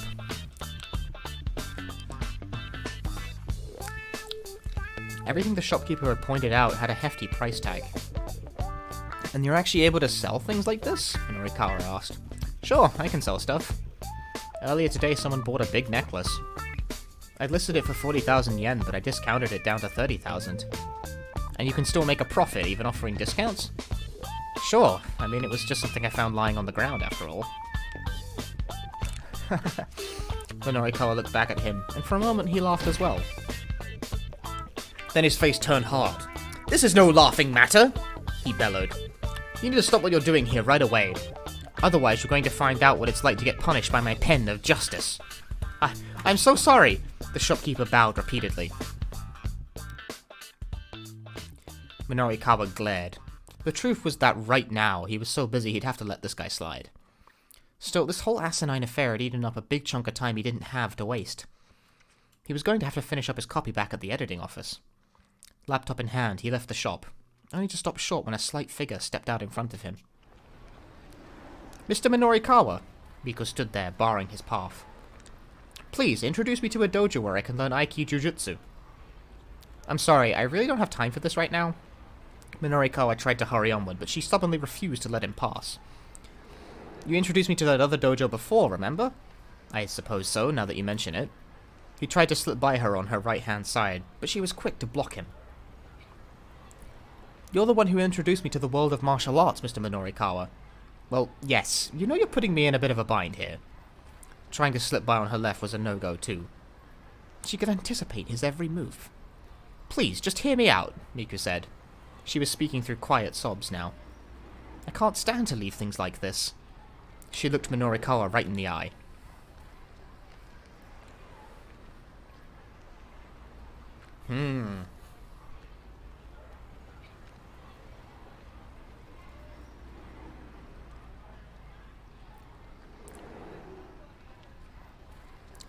What do we tell her?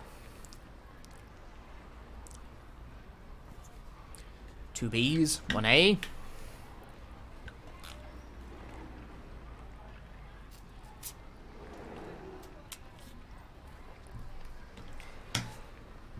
It also seems like a vote for a bee, since it's a picture of a bee.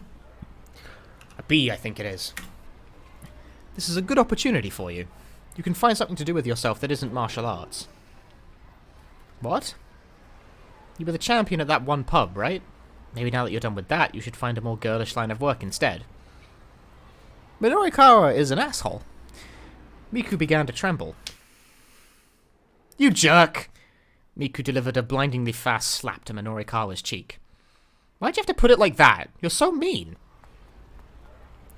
Bursting into tears, Miku ran off. Hey, Miku! She gave no sign she'd heard him, and didn't turn around. Minorikawa rubbed his cheek. It stung.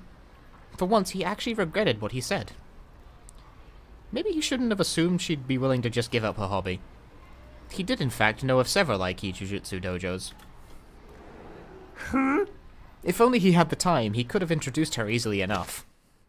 Checking his watch, he saw that he only had 30 minutes and change until 4 o'clock. There was no more wiggle room at this point. These articles needed to get written, and fast. He needed to get back to the editing department. And yet... Oh, damn it all to hell. I can't get work done like this. Minorikawa broke into a run. But he didn't run for Heaven Publishing. Instead, he went after Miku. Wait, what the fuck? I haven't found any fucking jumps. Shit. Ah, this is wank. Okay, so Maria can progress. Lachi can progress. Kano can progress. Actually, I think Minorikawa is the only one that's stuck right now.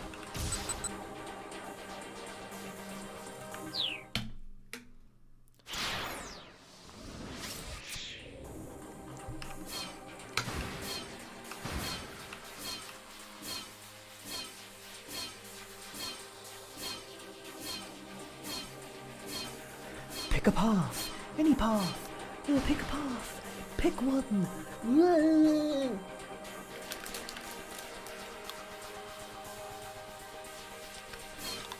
Yeah, Archie won't get murdered anymore, so I guess we can try him.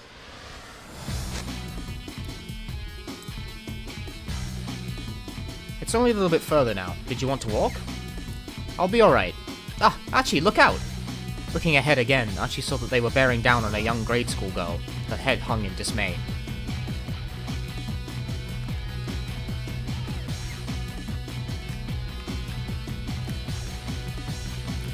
Do we catch the girl, or do we take a quick leap?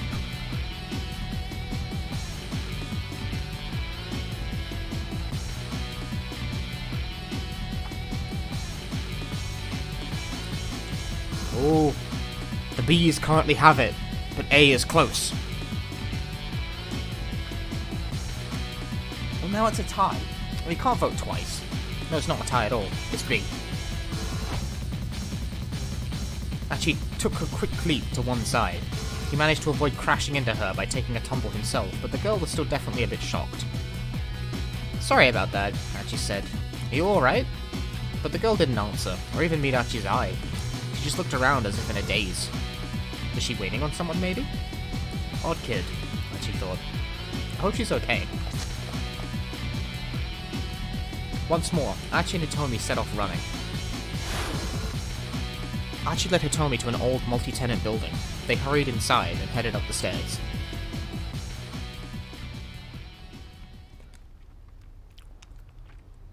Behind the reception window on the second floor sat the custodian, sleeping on the job. Yukinori Kitajima. His main job is overseeing the monitoring room for the local surveillance cameras, but on the side he also works as a novelist and game scenario writer. He often sleeps on the job during his free time, but sometimes while he's asleep he gets his writing done. While he's asleep?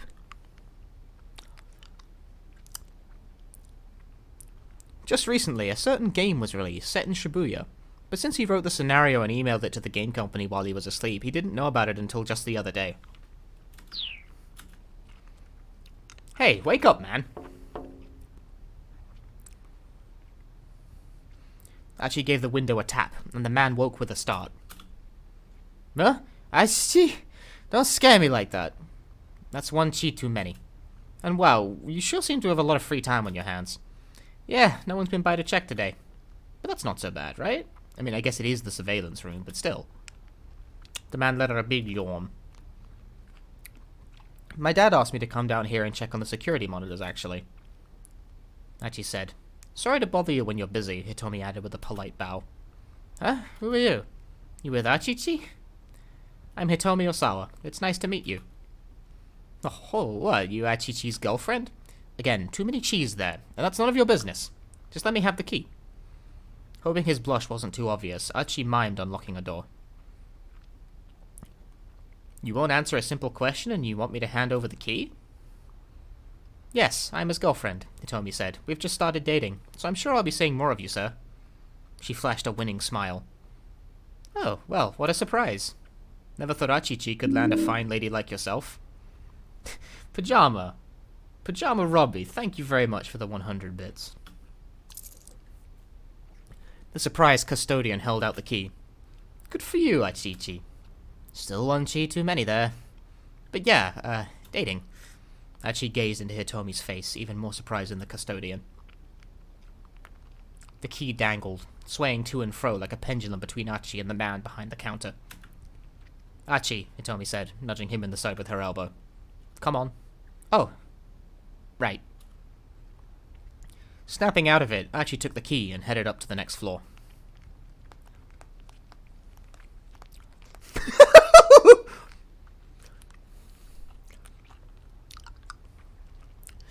I'm sorry, Hitomi said as they entered the monitoring room, for just saying we were dating like that. I mean, it was a pretty clumsy lie.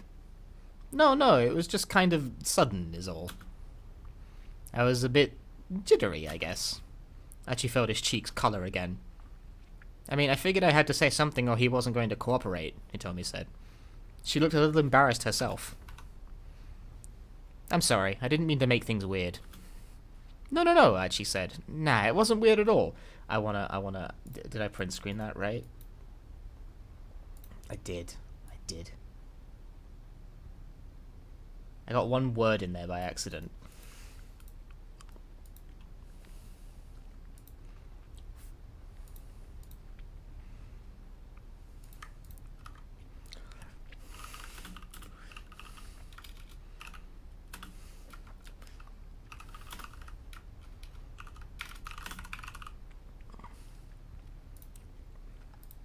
I'm tweeting it. I'm tweeting this shit, man.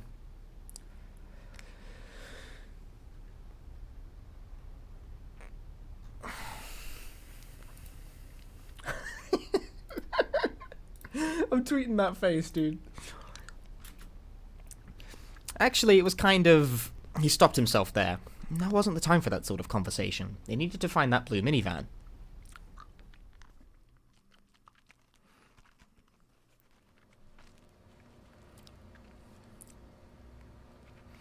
The surveillance camera monitoring room was really just a big office with a single computer.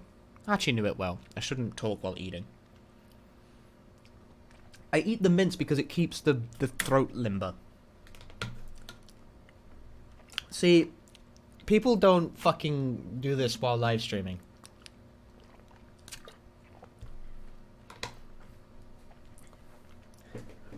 Like, mints are good for you when you're doing this sort of shit.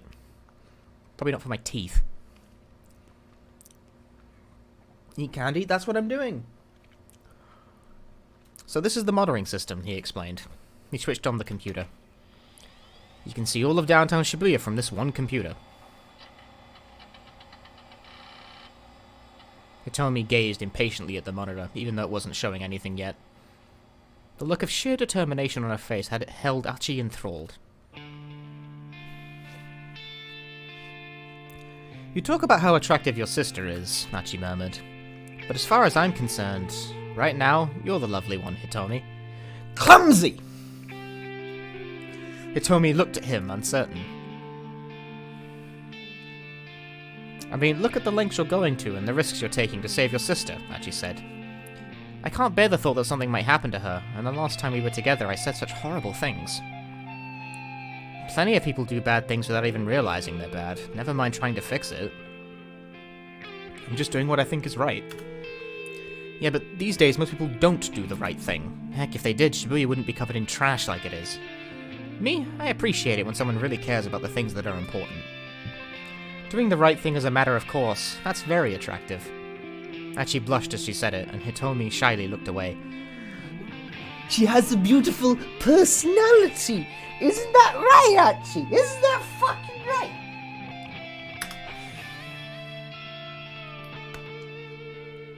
Ah, I think the system is ready. Turning to the computer, Archie hastily changed the subject. This thing's so simple even I know how to use it. Clicking on the mouse, he brought up a row of 4 windows on the monitor. Each window showed a different view of the Shibuya cityscape. The image quality is not great, but that's because it's being updated on a 2-second delay, I guess. That's so shit!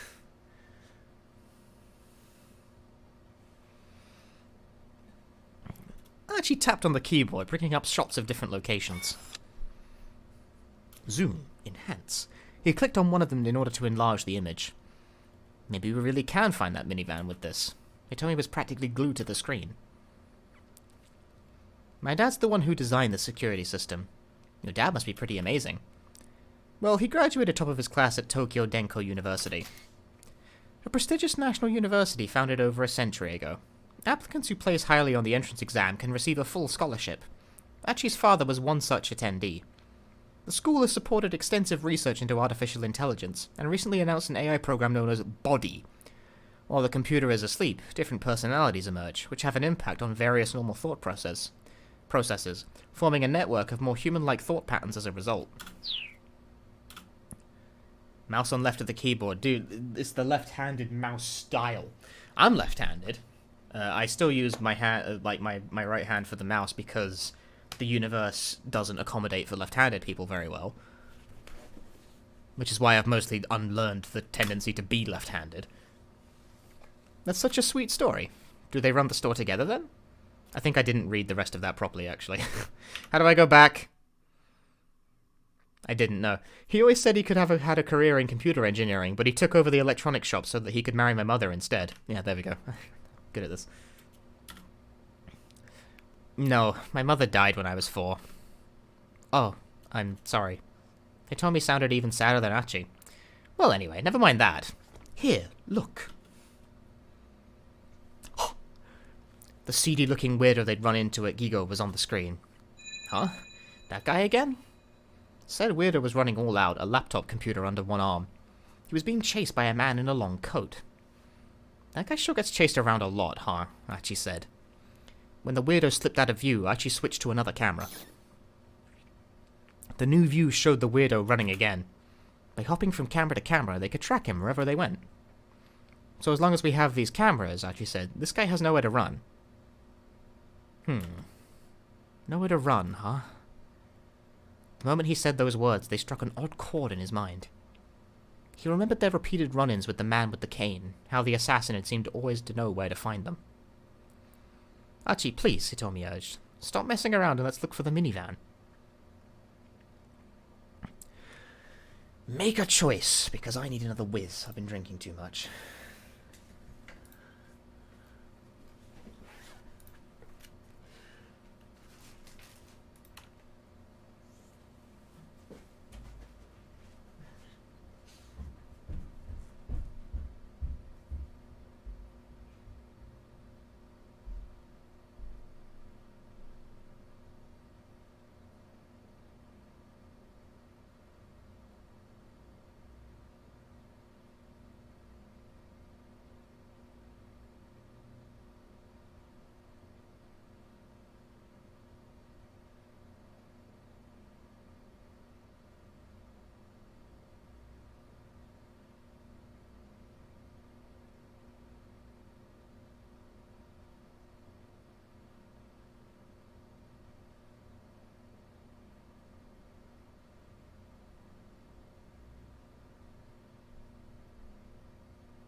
Everyone wants to follow.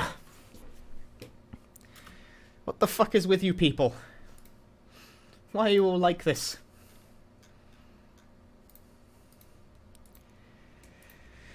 I don't like it. Sorry, there's just something I'm curious about. Archie continued to track the seedy-looking man. The weirdo rushed into a knick-knack shop on Center Guy. Soon after, the man with the coat appeared and followed him into the shop. Aha! Looked like he snatched that guy's computer. Moments later, the weirdo came rushing back out of the shop and sprinted away again. He wove through the narrow alleyways with cat-like alacrity. Archie did his best to keep tabs on him, but the man managed to give him the slip. Wow, Hitomi said. She too had been watching closely. I'm kind of impressed. Mind if I keep at it? Archie asked. Sure. He continued scanning camera images, trying to locate the guy again. At this point, even Hitomi was invested in the quest to find the fugitive.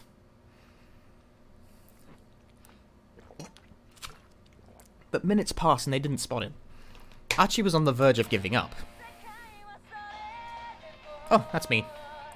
Hitomi took out her cell phone. It's an email from Mr. Tana. Found him! Archie's shout cut Hitomi off.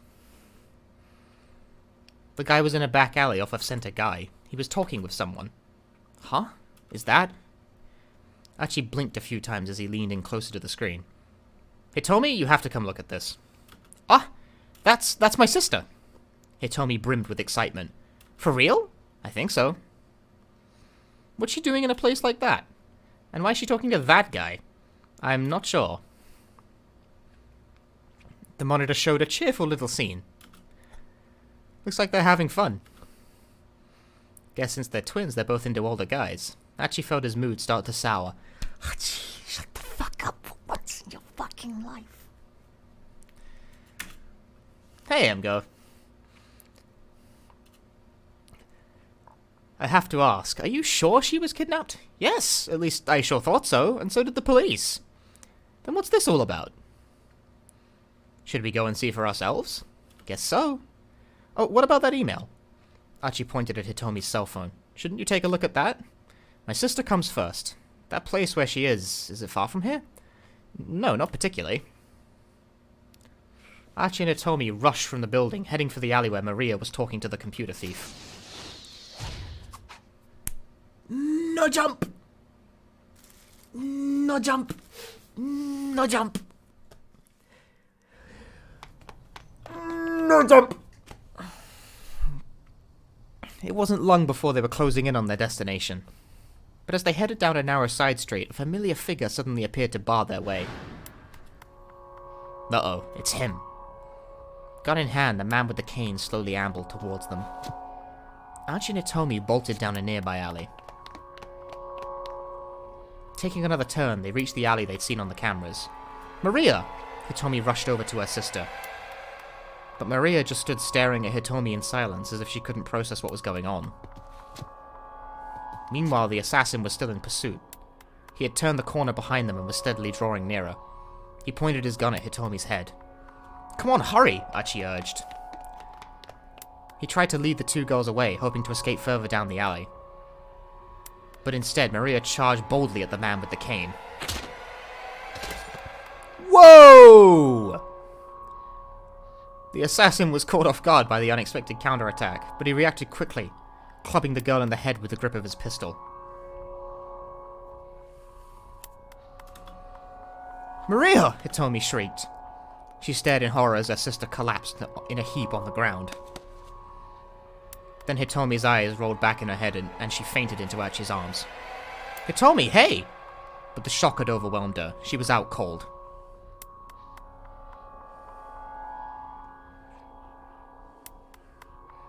Slowly, the assassin lifted his gun again, aiming for Archie and Hitomi.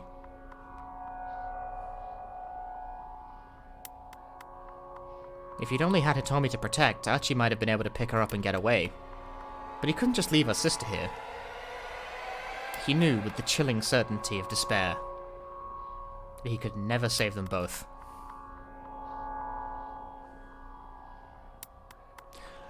Bad the wind!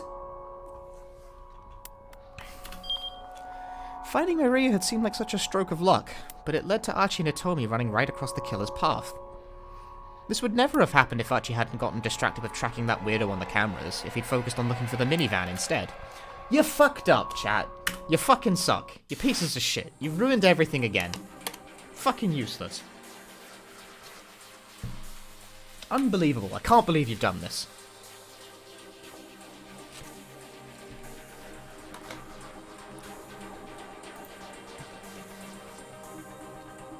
Absolutely fucking useless.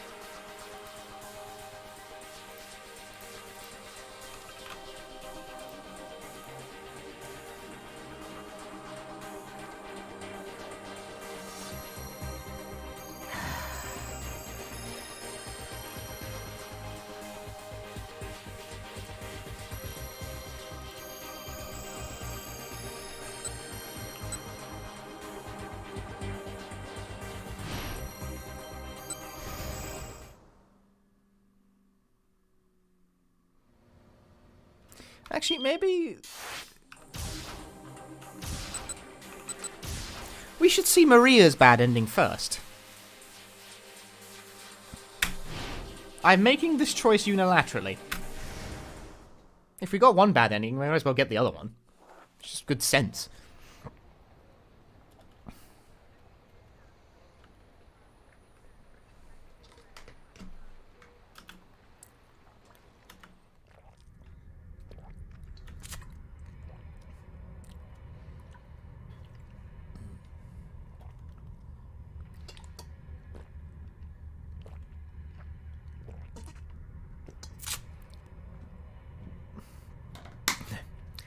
Tama!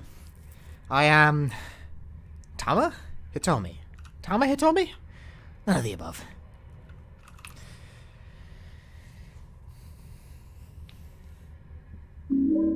Emgo, thank you very much for the bits. Tama Tomi. Tama Hitomi?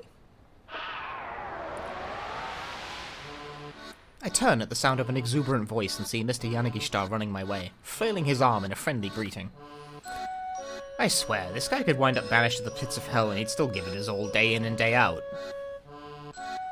Oh, thank goodness, it is you, Tama! I knew it! The man with the cane grumbles something incoherent, then holsters his gun and flees the scene. Huh. Now you're with some middle-aged guy? You look so sweet and innocent, but I guess you kinda get around, huh? Shut the fuck up. Boss, nice timing! I do a little fist pump. Whatever he's doing here, I'm glad he drove off that guy with the gun. What are you so happy about? Yanagishita gives me a puzzled look. But he's promptly distracted by his own excitement. Well, anyway, never mind that, Tama. He shifts down to a conspiratorial whisper. You know, I'm such an idiot. I can't believe I was in such a tizzy over some silly scratch card from a magazine. I can tell he has news he's itching to tell me. Did something happen? Well... He brings a hand to his mouth and giggles unsettlingly. I had a great little idea. A great way to strike it rich. I feel like I've heard this from you before. Mr. Yanagishita shakes his head fervently. This time it's different. We're talking way more digits than before. I try not to be too surprised, yeah? Spittle flies from his mouth as he rattles on. Or, it's okay to be surprised, actually. In fact, I'm guessing you're definitely going to be amazed this time, Tama. I can practically see the banknotes dancing in his eyes. Cut to the chase already. What is it you want to tell me? This time, get this. I got a line on 10 million yen. He thrusts his index finger skyward, grinning ear to ear. Surprised now? Yeah, you are. And it doesn't require any capital. It's no risk, high return. In the world of equity investment, a wise investor weighs risk against the potential for return. Many heavily risky projects, however, yield little in the way of actual returns. Such cases are called high-risk, low-return. The inverse, low-risk, high-return, is quite rare. The idea of no-risk, high-return is simply absurd. There's a crazy gleam in his eye. Oh man, I'm finally gonna get to be a part of the Billionaires Club. That is so ridiculous I don't even have a snappy retort for it. This picture right here is a metaphor for like the disgusted look on Maria's face. That's me. Mr. Yanagishita, that's all of you. That's my audience. That's what this be like. Never mind that 10 million obviously wouldn't make him a billionaire. By the way, you haven't seen Chiri, have you? We're gonna need her help to wrap up this 10 million yen. Chiri? No, I haven't run into her since the sales demo. Oh, darn. Well, if you do happen to see her, tell her to get in touch with me. Sure, alright. I still don't know what he's going on about, but there's probably no harm in being helpful. Thank you, Tama. Guess I may as well give you a little hint. A hint? Yeah, a hint. Wanna hear it? Make your fight.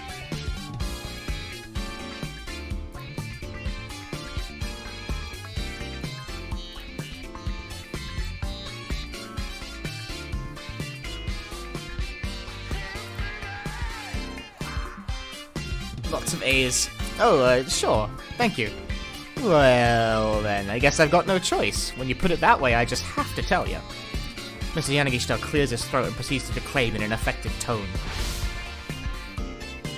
When the mighty stomach triumphs over the endless cavalcade of icebergs, the hero shall be blessed with fame and fortune. Huh? What the heck is that supposed to mean? He looks inordinately amused at my confusion. It's part of a legend. You only need to remember that one verse for now. You're going to bear witness to history. I feel like this guy's writing out some kind of story himself. Anyway, thanks for helping me out with the cherry thing. Adios. Spanish for goodbye. The true meaning is closer to the English farewell. In day-to-day interactions, most Spanish speakers use the word ciao. Adios can carry the connotation that you do not expect to see the addressee again. And then, like a whirlwind, Mr. Yanagishita zooms away, leaving me alone in the alley. Suddenly I feel totally exhausted. I let out a sigh and drop my eyes, and that's when I notice a notebook on the ground at my feet. Did the assassin drop this? I pick it up and look inside. There's a photograph tucked inside the back cover. It shows 3 young people, 2 boys and a girl.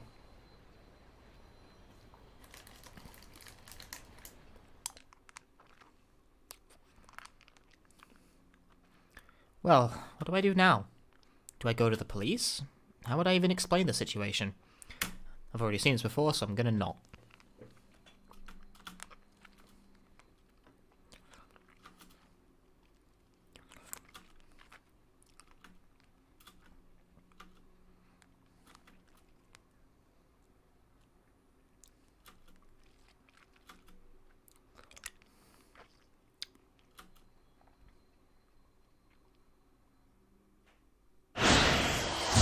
Ah, this was a keep out.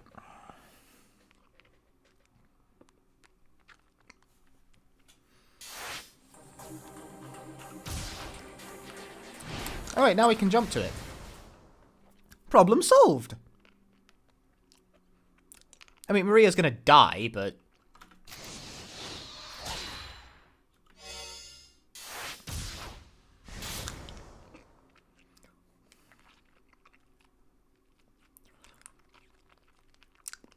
Suddenly, I hear someone call out, "Maria!"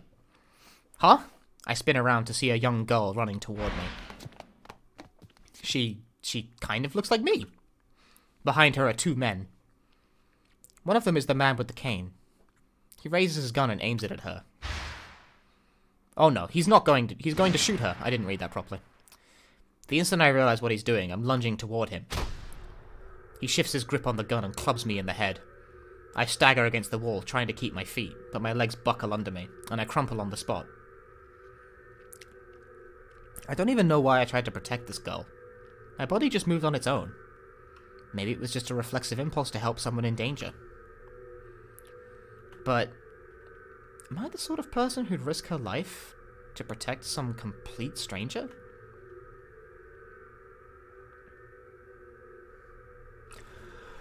But the wind!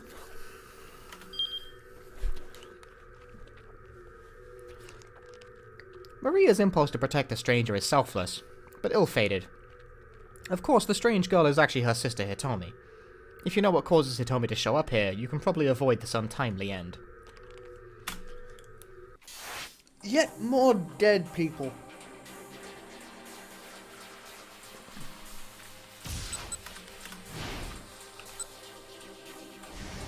Well, time to change this choice. Although first I need to refill my drink and then also take a wee again. Ha ha ha! This is how VN streams work, people.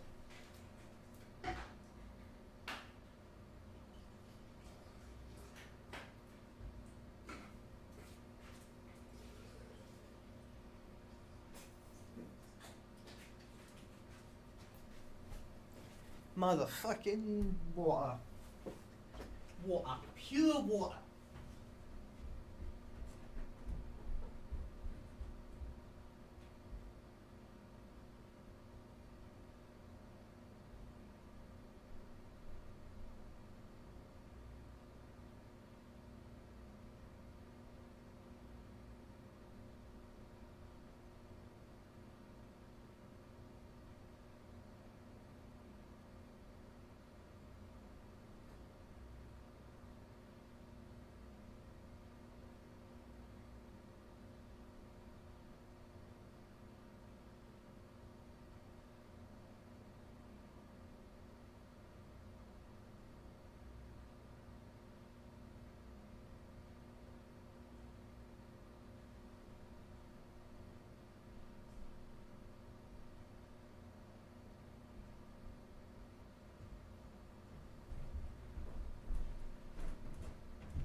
Pure water.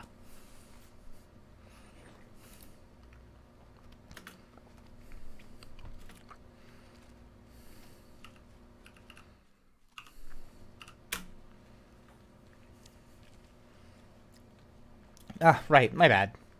Actually switched over to a different camera. He continued switching views, scanning the streets of Shibuya, but there was no sign of a blue minivan anywhere. Still, they remained glued to the monitor. Oh, that's me. Hitomi took out her cell phone. It's an email from Mr. Tanaka. Ah, okay. Yeah, it was about time for my mood to take a dip, Archie thought. Fuck you, Archie. What? Hitomi blurted.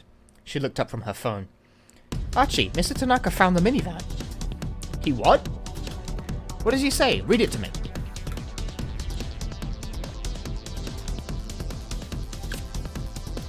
Okay. I ran after it, but I wound up losing sight of it. It was heading toward Jinan. That's what he says. What about your sister? Keep doing streams like this, it is good. Emgo, thank you for the 100 fucking hell. Thank you very much, Emgo. And we will be doing streams like this until 428 has been cleared to the proper conclusion. I don't know if I'm gonna commit to doing a full VN stream like this in the near future, though. These games are fucking stressful. Well, not stressful, strenuous. I disagree. Will, thank you for the Twitch Prime. 20 months! Oh my god, dude, 20 months.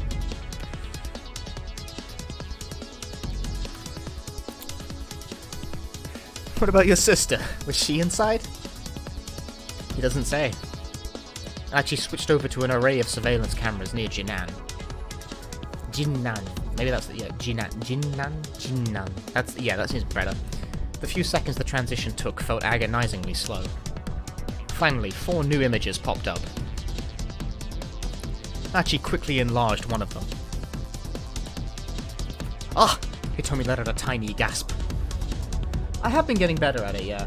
I think so. I mean, I've been preparing better. There on the monitor was the blue minivan. There was no doubt about it.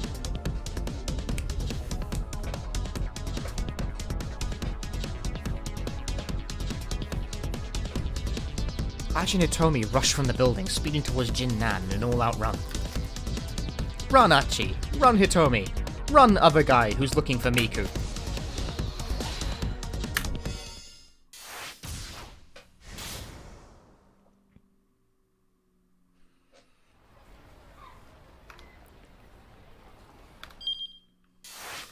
Okay, but no. I just wanted to clear the gap there. Because you gotta do that when that yeah. Neither spoke. They simply dashed along in silence. It actually felt as if they'd been running a marathon, and the finish line had finally come into view. They hooked a left at the station and darted past the Seibu department store. This game's soundtrack's pretty good. Aha! Actually pointed as he came to a stop. The blue minivan was still there, parked by the curb along the slight hilly incline.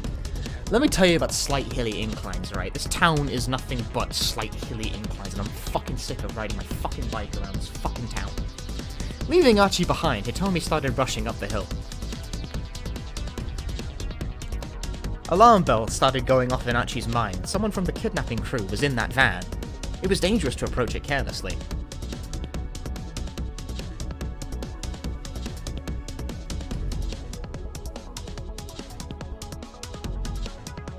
Make a choice. A, B? Which is it, chat? Which is it? I feel like doesn't feel it's better. Well, not really, no, but like. What, A, B? A? Okay, finally, B tie-breaks go. Hitomi, wait! Archie shouted. But she didn't appear to hear his cries. The hope of rescuing her sister had driven all else from her mind. Archie started to run after her. Hitomi had reached the vehicle already. She brought her face close to one of its windows. But the tinted glass obscured the view inside. Hitomi circled around to the minivan's other side. Archie saw her grasping at the door. She slipped out of his view for just a moment.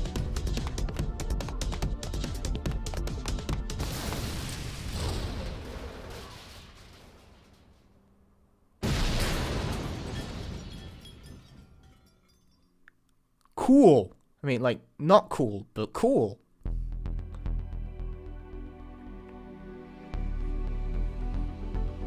There was a thunderous explosion, and a gout of flame tore the roof off the minivan like it was made of aluminum foil. It smelled like aluminum. I don't like that. Hitomi! Horrified, Archie charged through roiling smoke, searching for Hitomi. He saw two figures sprawled on the street, several meters from the van. Hitomi and Kanan. Hitomi! Wake up! Archie cradled in his arms, and her eyes drifted open faintly. Are you okay? Are you hurt? Hitomi didn't appear to understand him. Her only response was a blank, dazed look. There was a small patch of red on her face. Archie wiped it gently away with a finger. He saw no further signs of bleeding. She must have been splattered by someone else's blood then. As far as he could tell, she hadn't been gravely injured. Archie let out a sigh of relief. Hitomi, is she alright? Kanan stirred on the ground. Her clothes were scorched in places, and she was bleeding from her head. Kanan, did you save her? Is she alright? Yeah, what about her sister? Kanan didn't respond. No, it can't be. Archie went to look inside the van. Amidst the smoke and flames, he could make out the outline of a body. What happened here? Archie had to look away. Get Hitomi out of here. Hurry. If those guys show back up... Kanan's face twisted up with pain. Alright.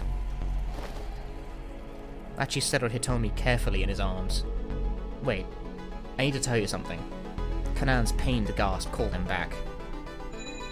Alfred. Huh? Alfred. That's the name of the mastermind. I'm sure it'll come up again if you keep pursuing this. But if you value your life, don't get involved with Alfred any further. Now go. Okay, and thanks.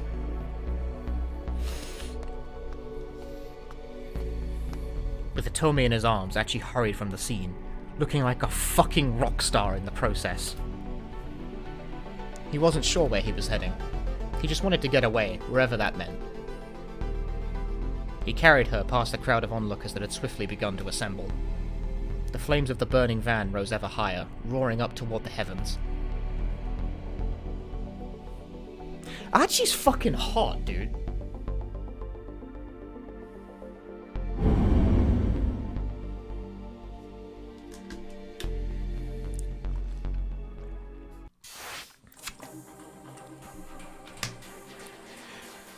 But what if we made the other choice? I want to know.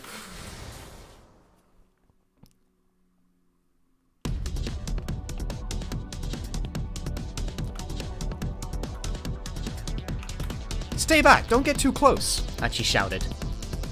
Well, she didn't appear to hear his cries.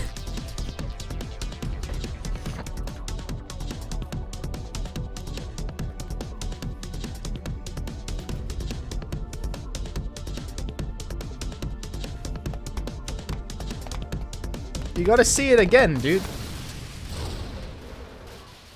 It's a cool shot. But it also doesn't seem to have any effect on anything.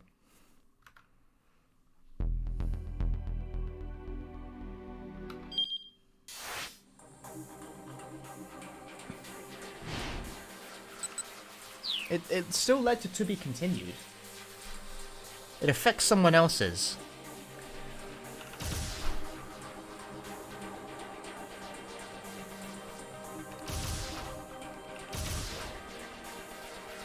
Does it prevent Minorikawa from getting fucking blasted by it? Is that what I just did?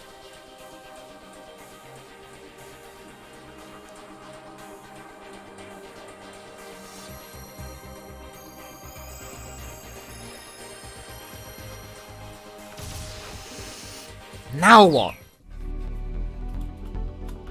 Oh, but now it's like stuck. Oh, I want to go back to the main screen, but it doesn't work like that. Well, now we can... what do we do? I mean, we can choose... Actually, we can choose anything right now. Make a choice, chat. You can do anything at the moment, actually. We're free of constraint.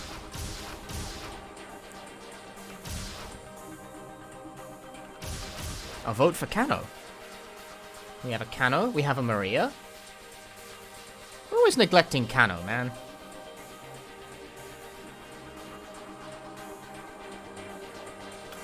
Kanan for Kanon. Kano, it is. He rides a canoe to canoe. Canoe, canoe, canoe. Blah, blah, blah. Suddenly, a boom as loud as cannon fire shook the area. Something's wrong, Kano thought. That's no ordinary city noise.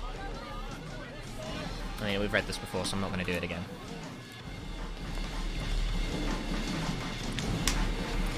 Hachi, though. God, he is good looking as well. That's fucked up. I mean, I guess you gotta be the star in a game like this, but still. Nakamura Yuto.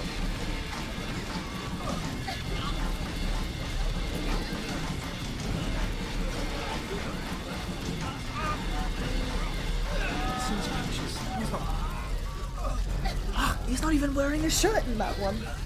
He has pecs!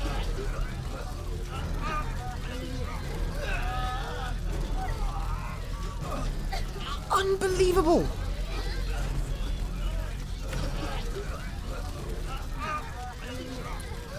Mr. Minorikawa! Mr. Minorikawa! A high school-aged girl was crying, clinging tightly to a man who'd been caught in the blast. Kano recognized her as the girl he'd talked to earlier during the traffic jam. The man looked like he might still be alive. People are burning, and I'm Miriam. Kano hurried over to them. Police, he announced. Oh, shit. Blood was streaming from the man's mouth. He clearly suffered some internal damage. Hang in there, buddy, Kano told him. Stay with us. The man's face twisted up in pain, but somehow he managed to croak out a few words. Kano let out a gasp. The man's voice was almost too weak to hear, but what he said still shook Kano to the core. This man knew something important. Something crucial to the investigation. What did he say? Rescue vehicles arrived on the scene, and the wounded man was promptly loaded onto a stretcher. When he was placed inside the ambulance, Kano flashed his badge at the paramedics and got in alongside him. The man had already fallen unconscious. Kano didn't know when he'd wake back up, but he knew he needed to hear what the guy had to say. He sensed that this stranger was the key to unlocking the entire case. Fuck you! Tell me what he said! Fuck you, narrative device! But though Kano kept a lonely vigil, the man never woke again. The antiviral that had been given to Hitomi The blue minivan Al Karawan told Hitomi to look for, and now the minivan exploding. Kano was sure this man had known how all of these tied together, but now the key to solving the case was gone for good. He fucking died! Oh!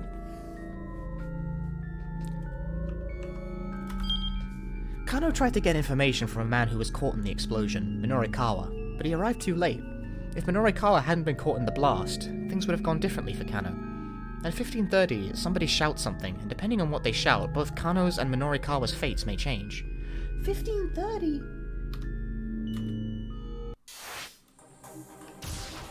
I'm upsetty spaghetti, dude.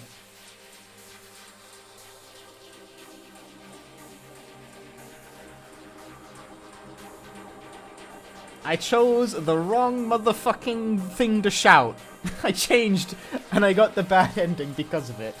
Tits. Well, I guess I got a bad ending because of it. Alright, should we finish Minorikawa's pathway until, like, we get killed by the explosion? Like, that might give us a different bad ending? I don't know.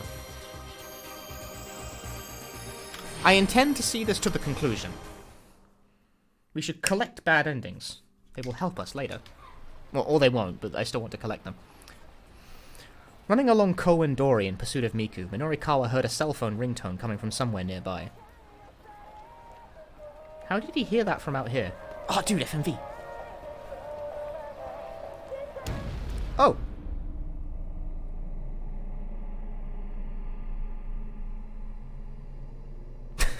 Suddenly, a massive fiery blast knocked him from his feet. A deafening roar set his head throbbing. What was that? What's going on? He lay in a daze on the ground, trying to wrap his mind around what had just happened.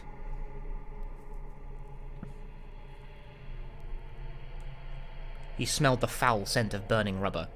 Then came a sound of quick footsteps rushing up to him. Mr. Minorikawa!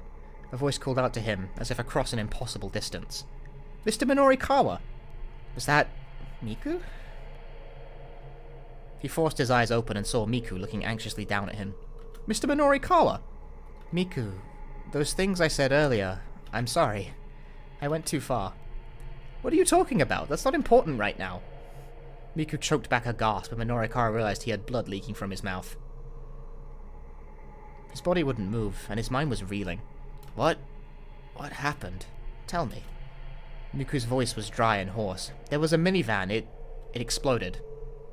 Exploded? A minivan exploded on a city street? That sounded like a terrorist act. His reeling mind drifted back to the attempted bioterrorist attack on Kasumigaseki 2 years earlier. An unoccupied minivan had exploded outside an MPD station. Minorikawa suddenly having journalist think. And afterward, a device meant to scatter a dangerous biological agent had been discovered near the subway. With sudden clarity, Minorikawa recalled what Osawa had said earlier. The power balance of the entire world might be at stake here. Could there be some sort of connection between Osawa's warning and this explosion? There was. There had to be. Minorikawa's journalistic intuition told him it must be true. Something terrible was underway here in Shibuya.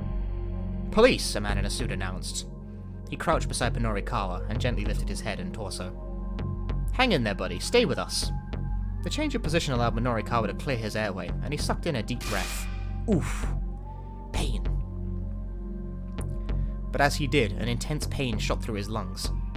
I think I might be done for. Whatever his intuition might be telling him, it didn't look like he'd ever be able to write about it. But if he couldn't get his words onto the page, the least he could do was tell someone else. With his last act, maybe he could still accomplish something. He strained to get a few words out. Osawa, Kenji Osawa. The power balance of the entire world. As his voice failed, he heard the sound of ambulance sirens approaching. Paramedics began frantically unloading stretchers. Turning his head, he saw a number of other people who'd been injured in the explosion laid out on the roadside. Amongst them were a woman and a child. Emergency workers bearing a stretcher came over to Minorikawa. Forget about me. I'm beyond helping. See to the others instead. Minorikawa shouted inwardly, but no one heard.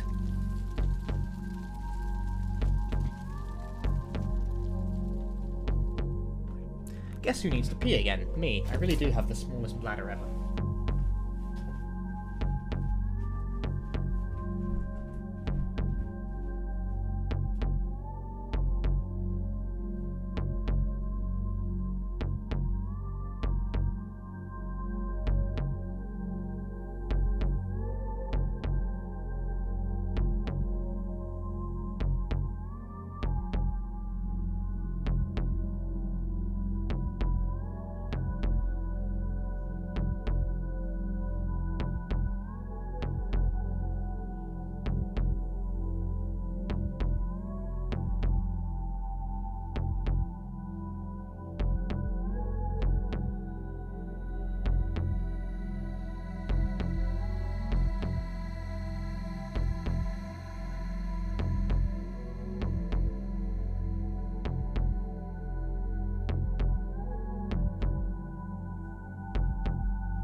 Minorikawa chased Miku as far as Koen-dori, only to be caught in the blast when her minivan suddenly exploded.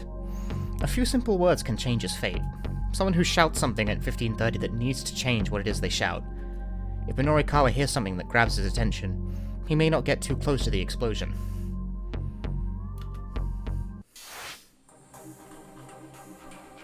Well then.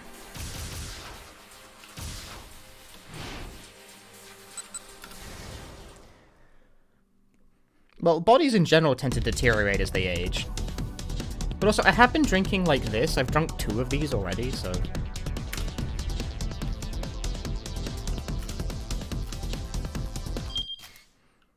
No. And now Minorikawa's fate will change.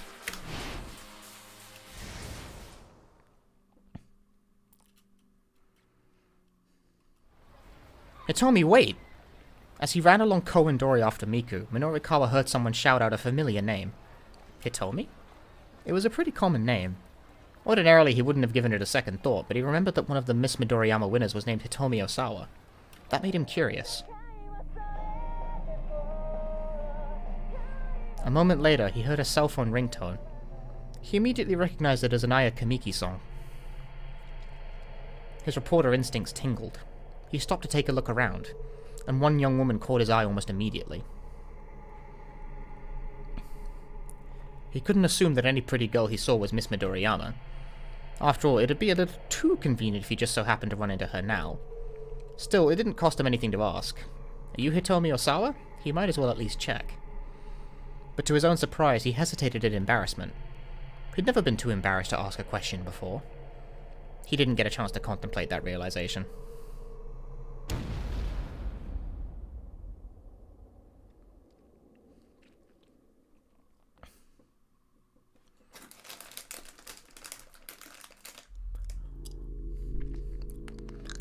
A massive, fiery blast knocked him from his feet. A deafening roar set his head throbbing. What was that? What's going on? He lay in a daze on the ground, trying to wrap his mind around what had just happened. Behind him, there was a minivan, fiercely ablaze. A minivan? An explosion? The first thing to pop into his mind was the attempted bioterrorist attack on Kasumi Gaseki 2 years earlier. An occupied minivan had exploded outside an NPD station, and afterward a device meant to scatter a dangerous biological agent had been discovered near the subway. In the end, no one had been harmed, but there were rumors that the government had paid a terrorist organization a hefty sum to keep it that way. Right now, Minorikawa was a stone's throw away from the Shibuya precinct. Could this be a repeat of the Kasumi Gaseki attack? The entire area was in an uproar. People were running around in panic. Minorikawa could see several injured people lying on the ground, unmoving. And yet, despite the gravity of the situation, numerous onlookers were casually taking photos with their cell phones. Minorikawa got to his feet, then went to try to get everyone away from the scene of the explosion. Hey, you guys, get back! There could be another bomb! Minorikawa looked around as he pushed back the crowd. He was getting the strong whiff of a scoop. He needed to write his copy ASAP, but he couldn't just turn his back on this situation now. Two young men were strolling toward the burning vehicle. They had the look of juvenile delinquents. Whoa, what the heck? Is this for real? Ain't this dangerous? Like, for serious? The pair tried to find an optimal vantage point. Hey, Minorikawa snapped. Don't get any closer. He spread his arms wide to hold them back. The young men came to a halt, but otherwise paid him no heed. Oh, this is bad. This is for real bad. Think this is a terrorist thing? Yo, get out your phone. Come on. But like, you think this is a terrorist thing? Dude, shut up. Just hurry up and call Susumu. The taller of the two, dressed in red, was ordering around his blue-clad companion. Huh? The boy in blue huffed. Man, do it yourself. Say what now? Bitch, this ain't no time to get yourself all worked up. Minorikawa stood there, arms still held wide, getting more and more annoyed at their back and forth. Yo, just make the call, man. The young fellow in red scowled. He wasn't going to back down. Huh? Yo, what difference does it make if I do it or you do it? It doesn't make any difference, so it don't matter if you do it. Yeah, right, it don't matter, so in that case, you do it. Look, I'm telling you to just make the damn call. And I'm telling you to just make it for your damn self. Oh, enough of this already. Minorikawa opened his mouth to tell them off. But then the young man in red spoke again. Dude, the goods from over at Endo Electronics are gone. You gotta let Susumu know. The name Endo Electronics caught Minorikawa's attention. Huh? Yeah, but ain't all that Achi's dude's fault for getting all huffy at us? I mean, it was Kiryu who told us to go find the Endo storehouse. Yeah, but Susumu don't like dealing in stolen goods. Says it dirties the SOS name. Well, what a coincidence. Looked like these two were SOS members. Hey, Minorikawa called out. You two. He finally succeeded in getting their attention. Where's this Susumu fellow? I'd like to talk to him. Man gets fucking blown off his feet by an explosion. And right back, he's like, tell me. He had no idea who Susumu was, having only heard the name just now. Still, from the way these two were talking, it seemed clear he held some position of leadership. You think I'd tell you if I knew? The fellow in red snarled. Minorikawa kept his composure. Listen, you guys know the Tenryugumi? The Tenryugumi was a Yakuza syndicate that operated in Shibuya. An up-and-coming Yakuza syndicate that turned up on the scene 10 years ago. With the seemingly legitimate Takarada Financing as its business front, the group offers monetary solutions for people in financial trouble. But those who accept their offers soon find that their troubles only grow and grow. Embroiled in conflict with the Kanto Shiramini Gumi, who have been long established in Shibuya. These street kids were sure to be familiar with the name, if nothing else. I may not look it, but I'm in pretty tight with the Tenryugumi. And maybe you two don't know it, but Susumu's been showing up at their office a lot lately. What a bold lie. Susumu's been dealing with the Yakuza? Whoa, for real? Sweet! The two punks bought it completely. What's SOS using as their hangout these days? I've got a little something to discuss with Susumu. Right now it's this bar called Inferno. Minorikawa made a mental note of the name. Right, and Inferno is where exactly? The two young men suddenly looked distinctly uncomfortable. Uh-oh. Later. Yeah, I got a thing I gotta do too. Backing away, they took off through the crowd. Hey, wait up! I need to know where Inferno is. But the pair had already vanished.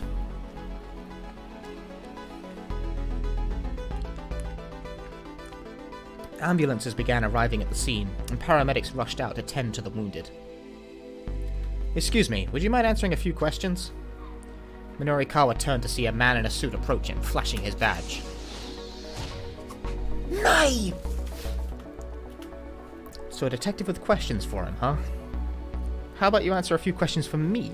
Was this an accident or an attack? We still don't know many details. Let me rephrase that for you. This is a major incident, Minorikawa exclaimed. Huh? The detective looked pretty flummoxed.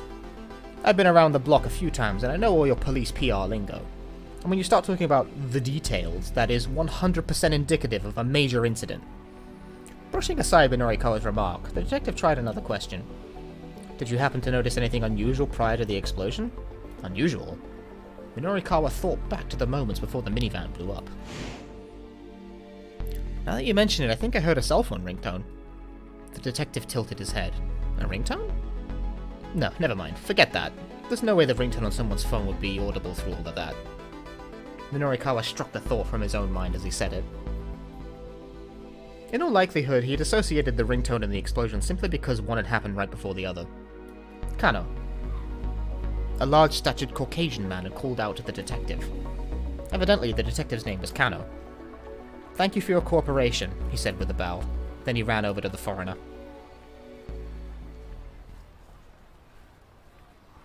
"Mr. Minorikawa?" Minorikawa turned at a female voice behind him. He found Miku standing there. She looked like she'd been crying. "Miku, about earlier. He trailed off, searching for an apology.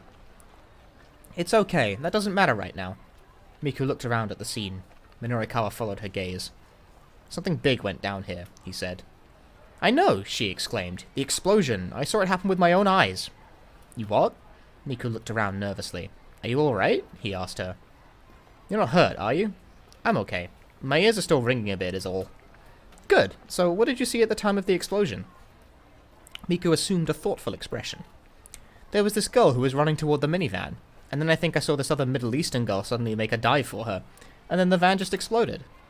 "Wait, hold on," Minorikawa said. "So if I'm getting this right, it sounds like this Middle Eastern girl saved the girl who was running up to the van?" Miku nodded. Just then, Minorikawa's phone chimed. He'd received an email. It was from Chiaki. "Mr. Mino, are you still working on your copy?" He checked his watch. At this point, the 4 o'clock deadline was barely 20 minutes away. Nonetheless, he decided to stay at the bomb scene. He could definitely smell a scoop here. He was sure of it. Even if he couldn't get his 6 pages done by 4, landing a major scoop should be enough to persuade the loan company. Minorikawa jotted his phone number down and handed it to Miku. "I'll make things up to you," he said. "Give me a call later." Miku took the scrap of paper, puzzled. "If you're looking for an Aiki Jujutsu dojo, I know a few." At that, her face lit up. Minorikawa decided to process the scene for clues. As he wandered around, he caught sight of Detective Kano and his Caucasian colleague heading down an alley. What's that I smell? Something pretty damn fishy. If they were slipping away for a private conversation, maybe there was some way he could listen in. Minorikawa hurried into one of the buildings that bordered the alley. He looked around and found a public bathroom upstairs on the alley side of the building. Hoping beyond hope, he slipped up to the bathroom window. Voices outside. He held his breath and listened. "Those international criminals you mentioned." Kano's words were faint, but he could make them out. Minorikawa did a little fist pump. "Correct. Roughly 8 hours ago, they infected Maria Osawa with the Ua virus. Then they let her loose somewhere in Shibuya."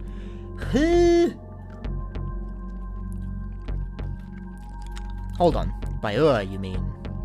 The discussion involved some terms Minorikawa wasn't familiar with. He focused all of his mental energy on what the two were saying. This is a killer virus with a 100% mortality rate once it takes hold. 100%? Minorikawa muttered to himself. The shock caused him to unclench the fist he didn't realize he'd made. This wasn't just an interesting conversation, it was monumental. It has an incubation period of 12 hours. In another 4 hours, Maria Osawa will go symptomatic. After that, she'll begin spreading the virus through the city. It's capable of airborne transmission? If we don't administer Kenji Osawa's antiviral before she develops symptoms... Yes? Everyone in Shibuya is going to die. Minorikawa felt goosebumps rise all over his body.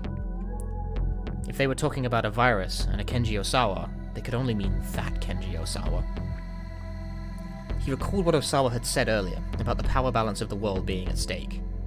There was no doubt about it. This was a tremendous scoop. Well then, we need to find Maria Osawa and get the antiviral to her as soon as possible. Just calm down, there's more to the story that... Aw, it's starting to leak out. The door swung open loudly and someone came barging into the bathroom. Ah, it was Yanagishita. Why him again? And why here of all places? Oh, I'm leaking here! Yanagishita was on the verge of hysterics. His voice must have been audible outside. Kano and his companion went to take the discussion elsewhere. And they'd just been getting to the good part. You son of a bitch! Enraged, Minorikawa grabbed Yanagishi and tossed him to the floor. I'm leaking! Shut your mouth. He put all of his strength into an ankle hold and gave it a good twist. A professional wrestling technique that involves grabbing the opponent by the ankle. Being caught up like this can be extremely painful, but it also puts a lot of pressure on the lower body, and if you're already fighting the urge to urinate, well... Ah! Yanagishi wailed. Ah!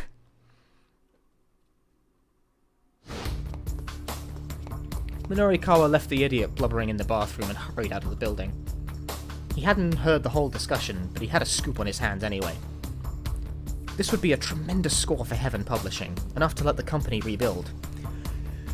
Man's thinking about Heaven Publishing when they just said that everyone in the town's gonna Fucking die. And if I'm the one saying it, it's gotta be true. As he ran along, Minorikawa tried to plan his next steps. First, he had to get back to the editing office. He'd explain the situation to the people from the loan company. Then he'd go find that paperwork for Osawa and have Chiaki check his copy.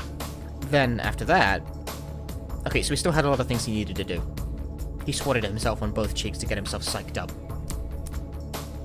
Like that. His phone ranged! It was Chiaki. Mr. Mino, something terrible has happened. Chiaki's voice was a broken yelp. Whoa, calm down. Over on Ko and Dori, this minivan exploded. Ah, yeah, I'm well aware. Thanks to that, I've got a big scoop that... Chiaki cut him off. Just now, I got a call from Mr. Toyama's daughter, Hana. This time Minorikawa waited for her to finish. He had a sinking feeling. She said that Mr. Toyama was in there. It was a suicide. Minorikawa's knees buckled. Tell me you're joking. No, I mean, the van explosion is all over the news, and Hana was in tears on the phone, and... Mr. Mino? Mr. Mino, are you still there? Toyama had... killed himself? Minorikawa felt the energy drain from his body.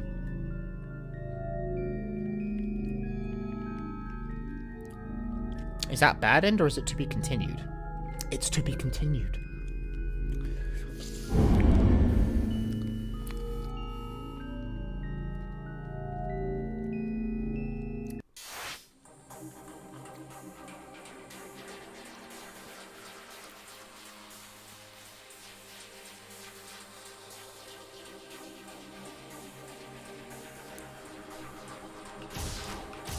It's getting very serious.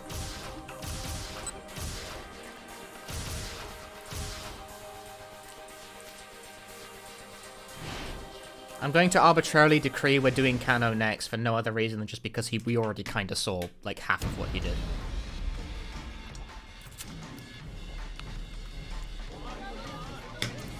I think I'm going to need to jump back to Minorikawa's path, jump back into Kano's path, and I kind of just want to get it out of the way.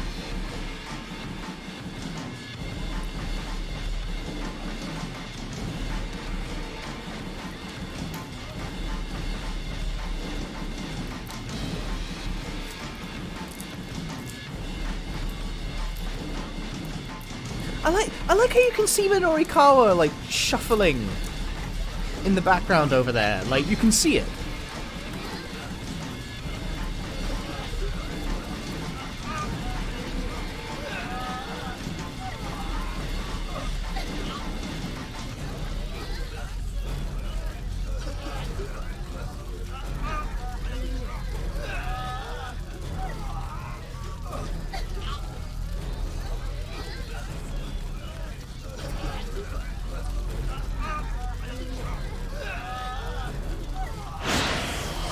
Yeah, see, that's what I was waiting for.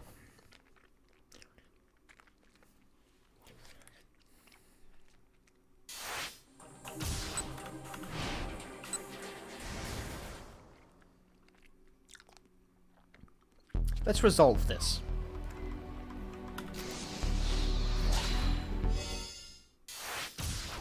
I like how... I didn't... That flashed up so briefly, but Minorikawa's face changed to show his, like, burned face in the jump picture. That's so good.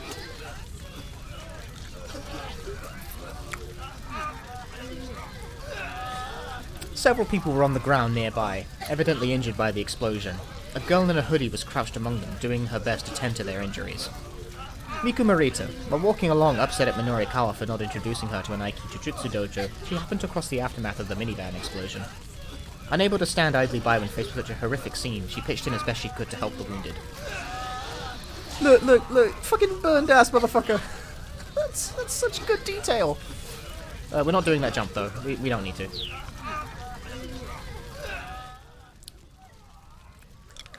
Kano recognized her as the girl he talked to earlier during the traffic jam. "Police," he announced. "Get back. Let me handle this." The girl was visibly relieved. "Help her," she said. She pointed to a figure lying on the sidewalk a short distance from the burning minivan. It was a Middle Eastern girl. She appeared to be unconscious. "I think she got hurt rescuing another girl, about college age," the girl in the hoodie said. "A college age girl? That might be Hitomi." What a bold fucking assumption. "What happened to the girl she saved?" Kano asked. The Good Samaritan looked around. "Huh? Where'd she go?" The rescuee had disappeared. "This girl here," the girl in the hoodie gestured toward the fallen girl. "I can't believe how far she was," she spoke with a hint of awe. "The way she moved to get to that other girl, she was on a level way beyond mine." Kano took another look at the injured girl. Her figure looked rather delicate. It was hard to believe she was capable of great feats of athleticism. He started toward her, but Stanley stepped ahead of him. "Leave this one to me," he said. His expression was unusually stern, even for him. "Do you know her?" Kano asked. The American didn't answer as he checked the girl's pulse and then her pupils.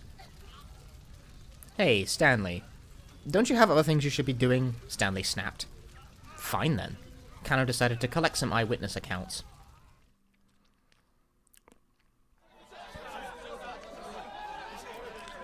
Patrol cars and ambulances arrived at the scene in a steady stream. Once the vehicle fire was under control, things gradually began to calm down. Several officers worked to cover the area around the burned minivan with a blue tarp. Kano got his questioning underway, starting by flashing his badge at a man near the front of the crowd. "Excuse me, would you mind answering a few questions?" The man puffed himself up. "How about you answer a few questions for me? Was this an accident or an attack?" "We still don't know many details," Kano admitted. The man shoved his finger in Kano's face. "Let me rephrase that for you. This is a major incident." "Huh?" "I've been around the block a few times, and I know all your police PR lingo. And when you start talking about the details, that is 100% indicative of a major incident." Well, I sure picked the wrong guy to try and talk to. Stifling his frustration, Kano continued his questioning. "Did you happen to notice anything unusual prior to the explosion?" "Unusual? Now that you mention it, I think I heard a cell phone ringtone." "A ringtone?" "No, never mind, forget that. There's no way the ringtone on someone's phone will be audible through all of that." The man was probably right, but somehow the idea nagged at Kano. He jotted down a note in his pad. "Kano." It was Stanley. Perfect timing. "Thank you for your cooperation," Kano told the man. Then he hurried on his way. Stanley stepped in close enough to whisper. "Who was that guy?" "An eyewitness to the explosion, apparently. Did he have any info?" "He said he heard a cell phone ringtone at the time of the explosion. Not sure if that's significant, though." Stanley stood silently for a moment, thinking. "What about that girl?" Kano asked. "Has she woken up?" "No. I'm going to drive her to the hospital." "Huh? Why do that yourself?" "Just look around," Stanley said. He cast his eyes out over the scene. There were still many injured people lying on the roadside. It seemed the authorities hadn't sent enough ambulances. "But isn't your car back in Murayama-cho?" Kano asked. "Under the circumstances, I think it makes sense for me to go back for it," Stanley replied coolly. "Besides, I have a few things I'd like to ask her." Kano was curious. "You do?" he asked. Stanley's cell rang. "Yes?" Stanley answered the phone in English. As he listened, his demeanor changed. The blood drained from his face, and his hand began to tremble slightly as it gripped the phone. Kano had never seen him this shaken up. "You got it," Stanley said at last. He hung up the phone and let out a sigh. "What is it?" Kano asked. Stanley headed into an alley without responding.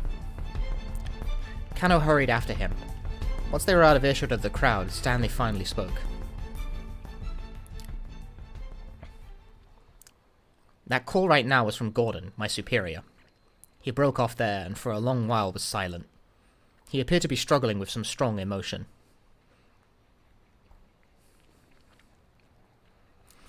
We get a choice now of all times?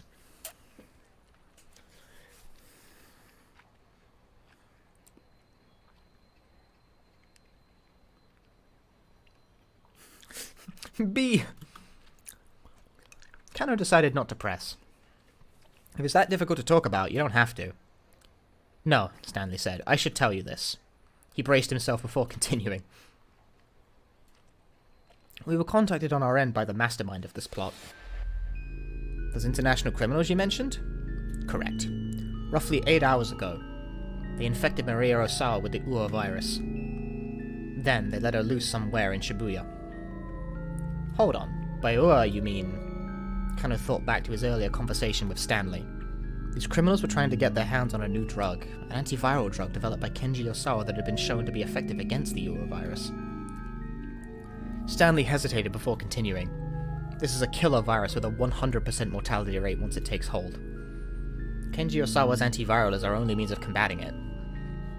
A mortality rate of 100%? It has an incubation period of 12 hours. In another 4 hours, Maria Osawa will go symptomatic. 4 hours? That places a hard time limit on the game, at least. After that, she'll begin spreading the virus through the city. It's capable of airborne transmission? Following the onset of symptoms, individuals infected with the Ua virus bleed from the lungs, and the virus is readily released into the air via coughing. The Ua virus is highly resistant in the open air, and can survive even after saliva or other fluids have evaporated.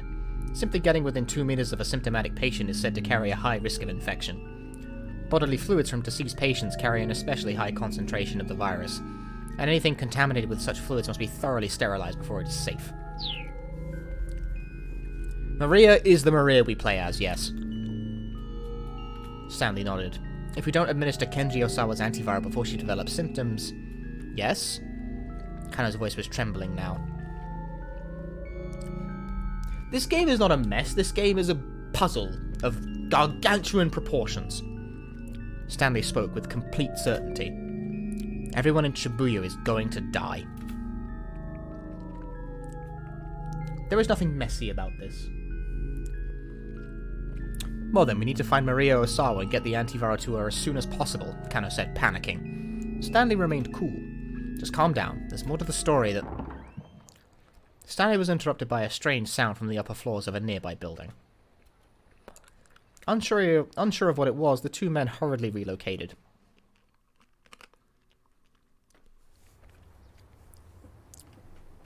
They paused when they came to a vacant lot. The place was deserted, no need to worry about being overheard here. You said there was more to the story? Kano prompted. The antiviral in question is stored in Kenji Osawa's laboratory. The lab is protected by a sophisticated security system, and apparently the storage area where the drug is kept requires fingerprint authentication from both Osawa and Tanaka. What? But Tanaka's... Kano couldn't help but gasp. Tanaka was currently a fugitive, the prime suspect in the kidnapping case. There was no chance of getting any fingerprint authorization from him at this stage. Is there any other way to get in? Kano asked. The door can also be unlocked via password in place of the fingerprint scanner, but we'd still need to know what Tanaka chose for his password. No. In any event, Stanley said, it's essential that we track down and secure Maria. But... He went on, his voice grave. Even if we get Maria to safety, the mastermind is now in possession of the Ua virus.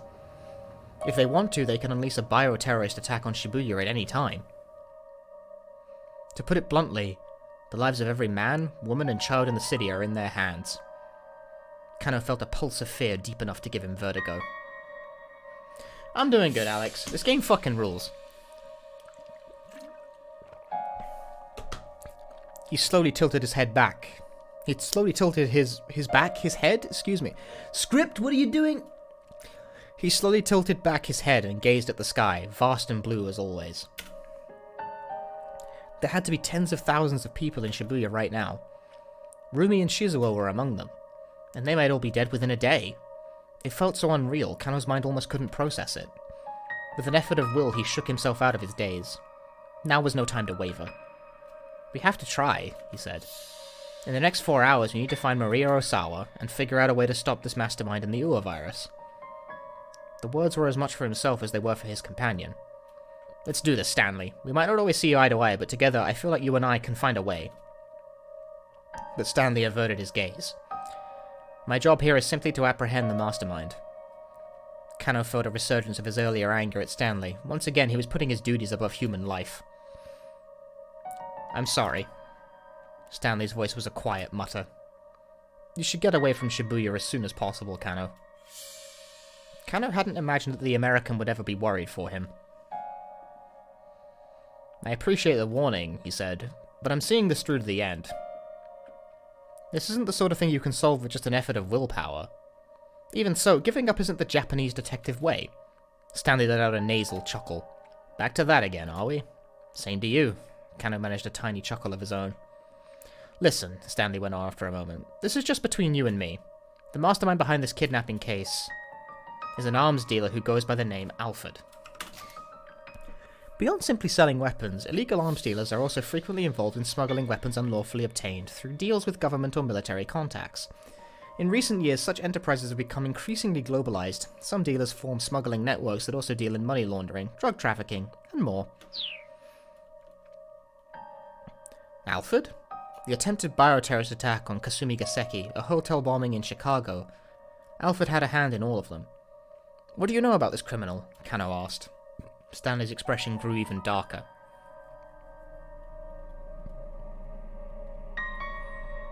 Alfred's signature is extremely meticulous planning. But I don't mean meticulous in the same way you or I might normally think of it. Their plans are perfectly imperfect. Do you get what I mean? Kano shook his head. Alfred deliberately engineers accidents to make things complicated and unpredictable. It's difficult to get a good grasp of what's going on when the situation seems to be falling apart. People tend not to consider that coincidental mishaps might be anything but. Oh, how fucking convenient.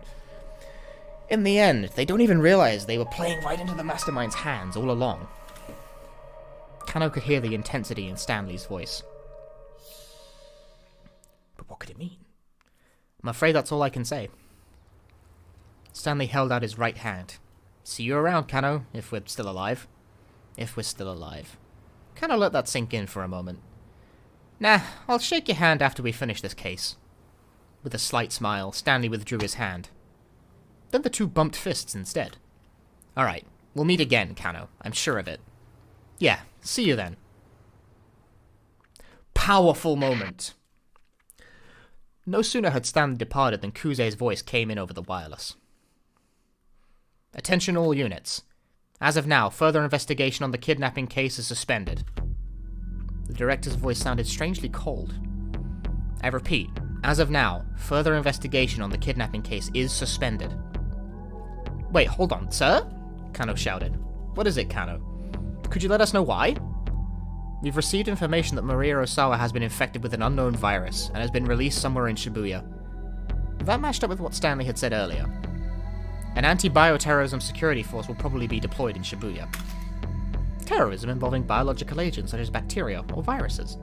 Biological weapons are easier to acquire and transport than nuclear weapons, and because they rely on an organism's natural ability to proliferate or infect, they can yield powerful results for low effort. For these reasons, recent years have seen widespread apprehension about the possibility that such weapons might be used by terrorists. In the event that a bioterrorist attack occurred in Japan, temporary quarantine and decontamination facilities would be set up in the area affected. This is no longer a simple kidnapping case. Our part in this is finished. No, it's not. We haven't managed to resolve anything. Kano, I assure you everyone else feels the same as you do. Kuze's voice had a cautionary tone. They're still performing the autopsy on the body found in the blue minivan that exploded. I'll let you know once we have a positive ID. Kuze out. Director! But the line had already gone dead. Left at a loss, Kano gazed out at the cityscape. The sight of the bombed vehicle had calmed down briefly, but now that the news networks had begun reporting, the herd of onlookers was growing. There was also a sizable crowd gathered outside of a large home electronics store. The large LCD televisions on display were showing a press conference being held by the governor of Tokyo. Now this is a choice. Do we learn something new about the case, or do we fuck off to find our girlfriend?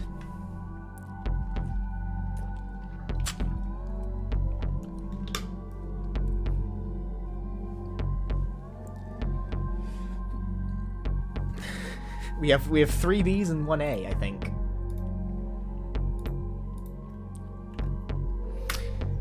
Kano's part in this was over. He had to hurry and find Rumi before it was too late. He left the electronics store and headed for the cafe where Rumi and Shizuo were waiting. Thing is, you don't know B is a bad end. It's totally unpredictable. The Café Lautrec seemed quiet when Kano arrived. Shizuo was sitting alone. Kano scanned the establishment but didn't see Rumi anywhere. One of the staff greeted him. "Welcome. Just one, sir?" "No, I'm meeting someone, actually." "Of course, sir." The hostess smiled and then went on her way. Lautrec. Shizuo was glaring at him. Kano walked over to him and bowed deeply. "It's a pleasure to meet you, sir. I'm Shinya Kano." "You look like even more of a knuckle-dragger than I thought." Shizuo maintained his appraising stare. Rumi had something she needed to do, so she stepped away for a while, he said after a long moment. Kano sat down across from him. There was a laptop computer open on the table. Right now, the laptop is in sleep mode, and there's nothing on the monitor, but just before Kano came in, Shizuo was browsing an internet forum. He takes his user handle from a nickname for the apples he grows on his own farm, which are pretty little things, and nearly as sweet as honey.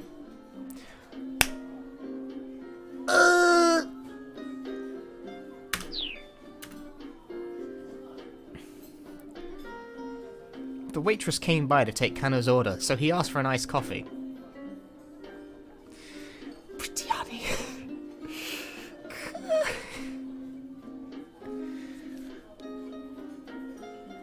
That adds a new layer to everything. You can't just put things like that in the tips. "What are you using the computer for?" Kano asked. "I'm on the internet."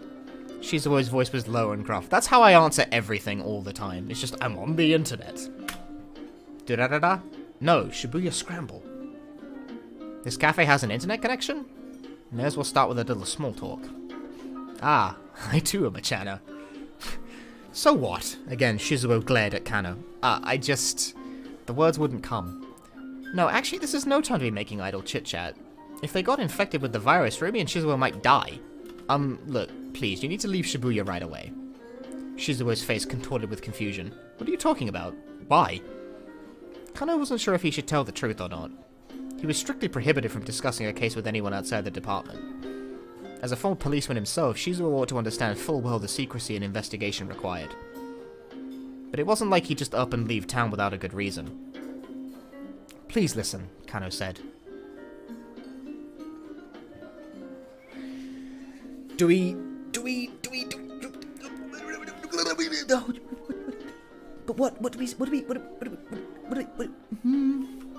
him? What the fuck do we tell him?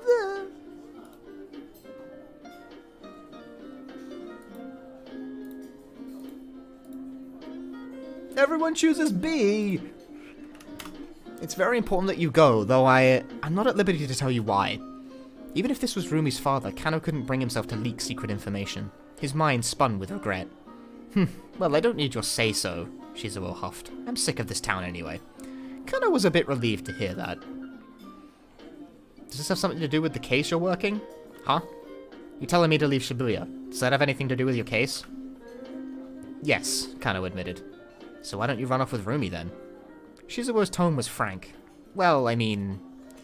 When Kano didn't have an answer handy, Shizuo let out a single, heavy sigh. Is your work important to you? He asked. Kano hesitated. Is it more important than Rumi? Well... Again, Shizuo cut Kano off as he waffled over how to answer. Me? I used to put my work before my family.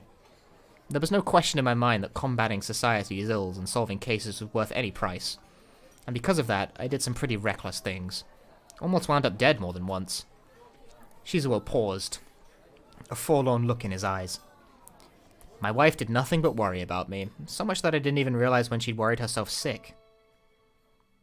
I was so caught up in my work that I wasn't even there for her when she finally passed away. It was also very absurd of me. The waitress came by and set Kano's iced coffee on the table. It sat there, untouched, until Shizuo looked at it pointedly. With a tiny nod, Kano brought the cup to his lips. The bittersweet liquid was a balm to his parched throat.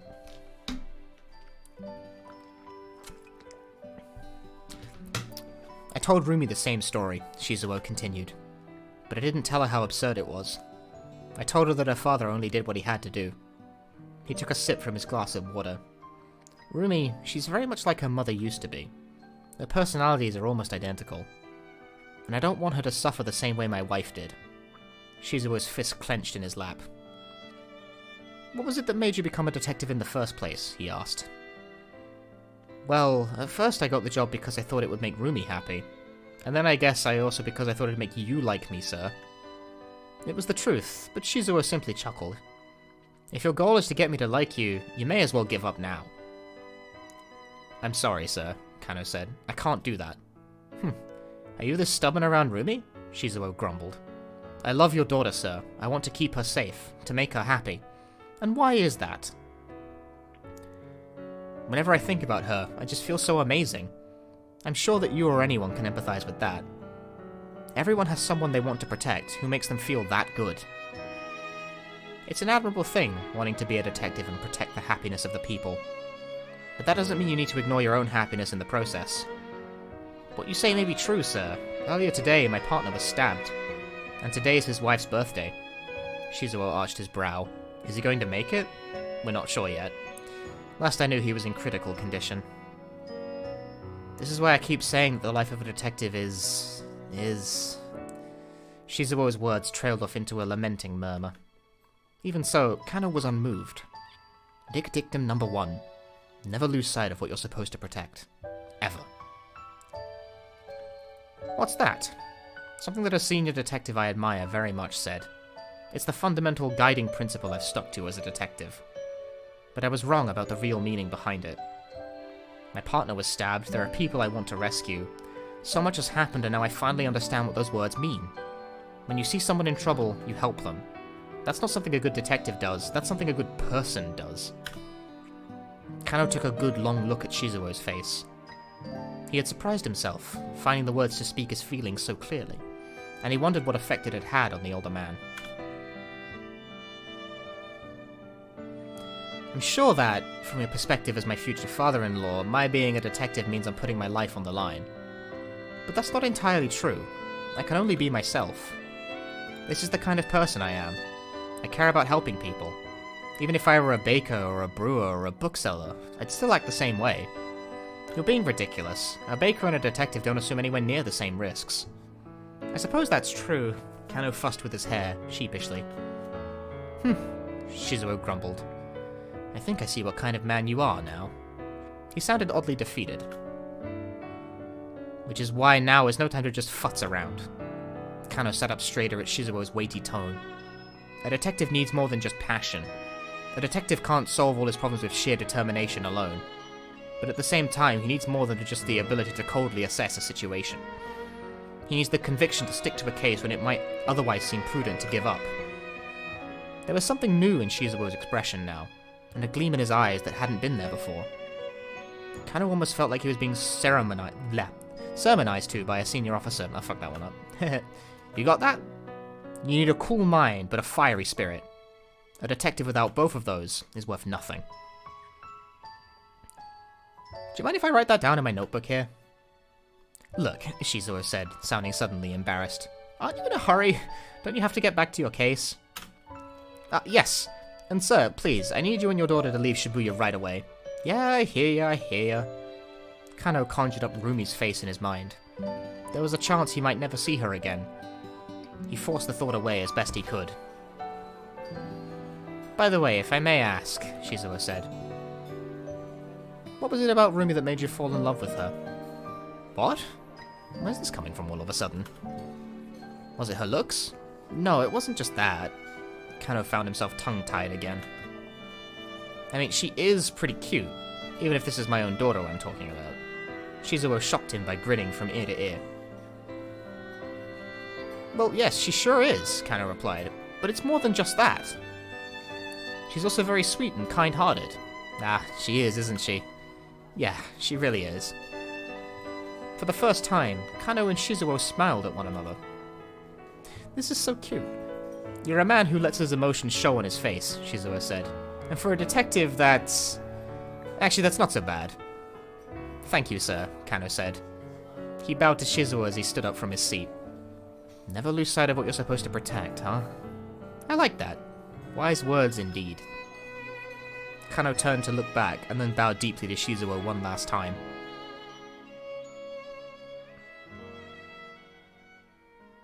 That was so cute. That was so cute.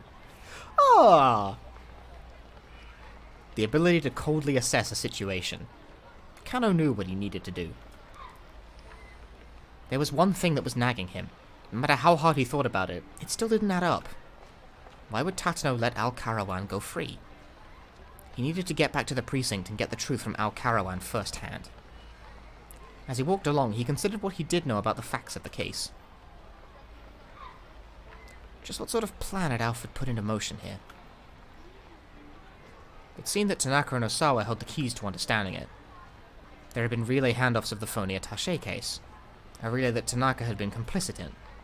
Then there was Hitomi missing, carrying the antiviral. Osawa had confirmed that himself. Not right now, bitch. Later. Kano was starting to form a vague picture of what Alfred was up to. If the Mastermind's goal was to acquire the antiviral, then obtaining the cooperation of Osawa and Tanaka was vital to that plan. After all, their fingerprint verification was required to physically access the drug. In order to overcome that hurdle, Alfred had presumably managed to win over Tanaka somehow, and had then kidnapped Maria Osawa to provide leverage against her father. No doubt that was how they'd gotten Hitomi to take the antiviral with her to Hachiko. While the police were distracted by following the attaché case, Alfred would then take the antiviral from Hitomi. That was the general plan, as far as Kano could surmise. Just then, a call from Kuze came in over the wireless. We've identified the body found inside the blown-up minivan. Kano's hand tingled as it gripped the wireless. Mamoru Tanaka, male, 40 years old. An employee of Okoshi Pharmaceutical. Positive ID was obtained from the subject's personal belongings. What? Kano gasped. If Tanaka was dead, it would now be almost impossible to access the antiviral drug in the laboratory. At this point, the only antiviral they had any chance of obtaining was whatever Hitomi was carrying. Kano thought back to what Stanley had said earlier. Even if we get Maria to safety, the Mastermind is in possession of the UA virus. If they want to, they can unleash a bioterrorist attack on Shibuya at any time. To put it bluntly, the lives of every man, woman, and child in the city are in their hands.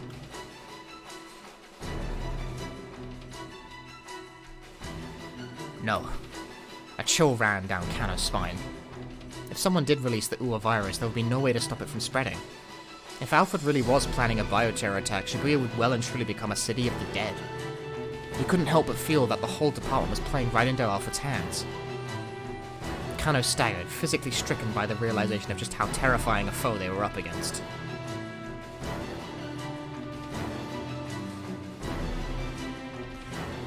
It's becoming real! Oh!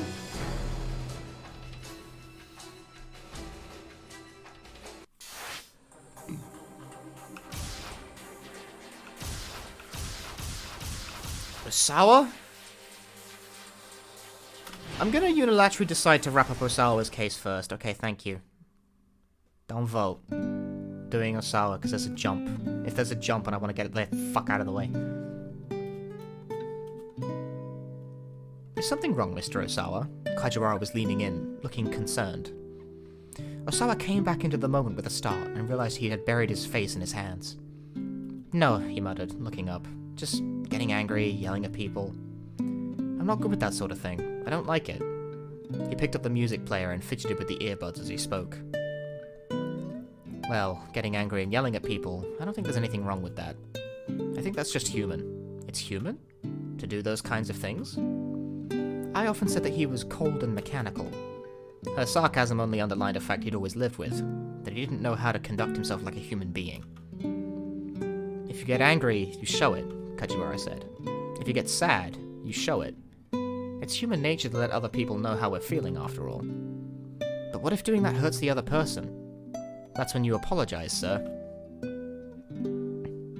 Ah. It occurred to Osawa that he'd never tried to tell anyone how he felt before. He'd never felt the need to. And yet, right now, he suddenly felt that if his daughters were to appear before him, he might blurt out everything he'd ever left unsaid. It was a terrifying thought. Darling? I opened the door and stepped into the room. The detectives are asking for you. It seems there's been a development. We'll be right there. Osawa and Kajiwara hurried out of the room. There you go. See, that's why I was fucking, you piece of shit.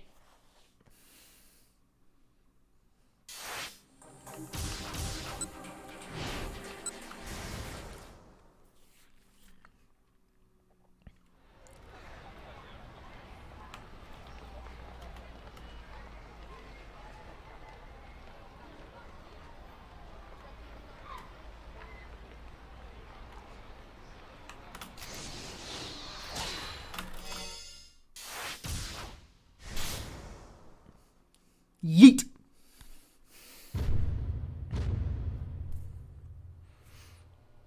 Before the news was shared with the Osawas, the members of the investigation team quietly briefed Detective Kajiwara. Osawa and I sat on the sofa on the far side of the room, watching.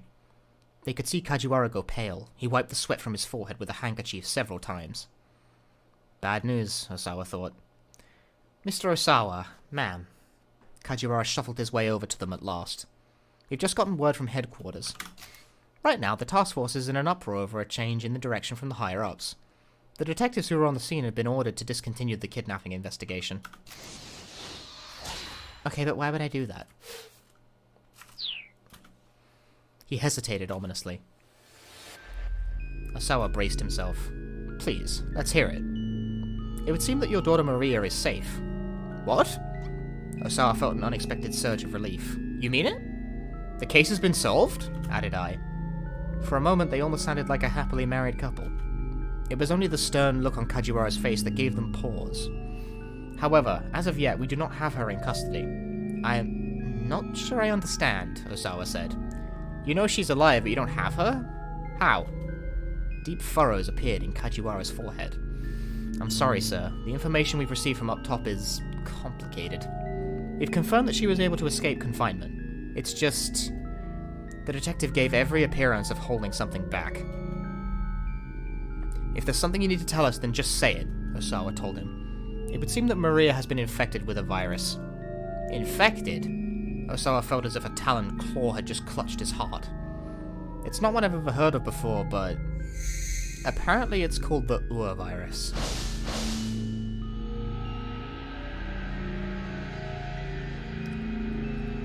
Osawa's vision went dark.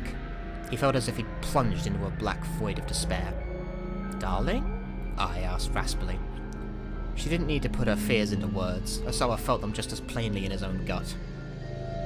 You're an expert on virology, aren't you, Mr. Osawa? Kajiwara said. Are you familiar with the UA virus? Osawa held up a hand to forestall further questions. There was no time for that. How many hours ago was she infected? He demanded. I wasn't told that much. Is that important to know, sir? Depending on when Maria was infected, we may or may not still be... Osawa trailed off abruptly as the reality of the situation struck home. This wasn't the same as when Itomi had been infected. Right now, there was no way of getting Tanaka's cooperation, which meant there was no way of accessing the antiviral storage. In other words, getting the cure to Maria would be impossible. Osawa's head swam. Detective Kajiwara, I beg of you, your people need to catch Tanaka as soon as possible. I can't share the details, but if you don't, something terrible is going to happen. Just then, Kajiwara's cell phone rang. He picked up quickly. What did you say? The detective's shout shattered the anxious silence that had fallen. I shuddered visibly at the outburst. Kajiwara nodded sharply, still listening. More creases formed in his forehead. Understood. I'll let them know. He hung up. All eyes were on him. That was headquarters. Osawa swallowed the lump in his throat. He could feel himself quaking all over. A minivan we believe belonged to the syndicate exploded near Jinnan in Shibuya. A body was found amongst the burning wreckage of the vehicle. Who was it? Osawa interjected. Tell me! Please don't let it be Maria. Please don't let it be Hitomi. Kajiura took a breath before speaking. We've conclusively identified the remains as Mr. Tanaka's. No! The cry was visceral, almost bird-like. Osawa looked around in surprise. It was I. It's not true! You're lying! Her shrill screams reverberated through the room. Osawa felt like he wanted to scream too. With Tanaka dead, there was no way to get the antiviral. This sting sample is used in Resident Evil 0 as well, and I can't help but not notice that. Which meant that Maria was going to die.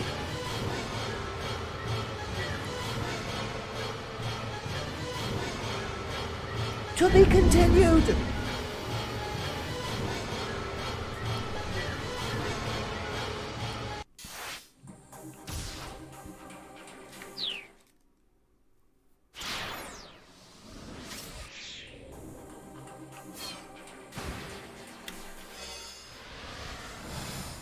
You gotta go with the animation.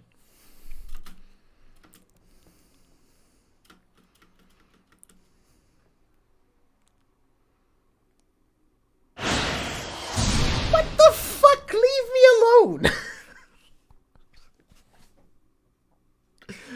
Well, that just fucking ruins everything now, doesn't it? No. Where's my jump? That guy? Who do I do this with? What the fuck? I've been owned! Ah, found it. Bullshit!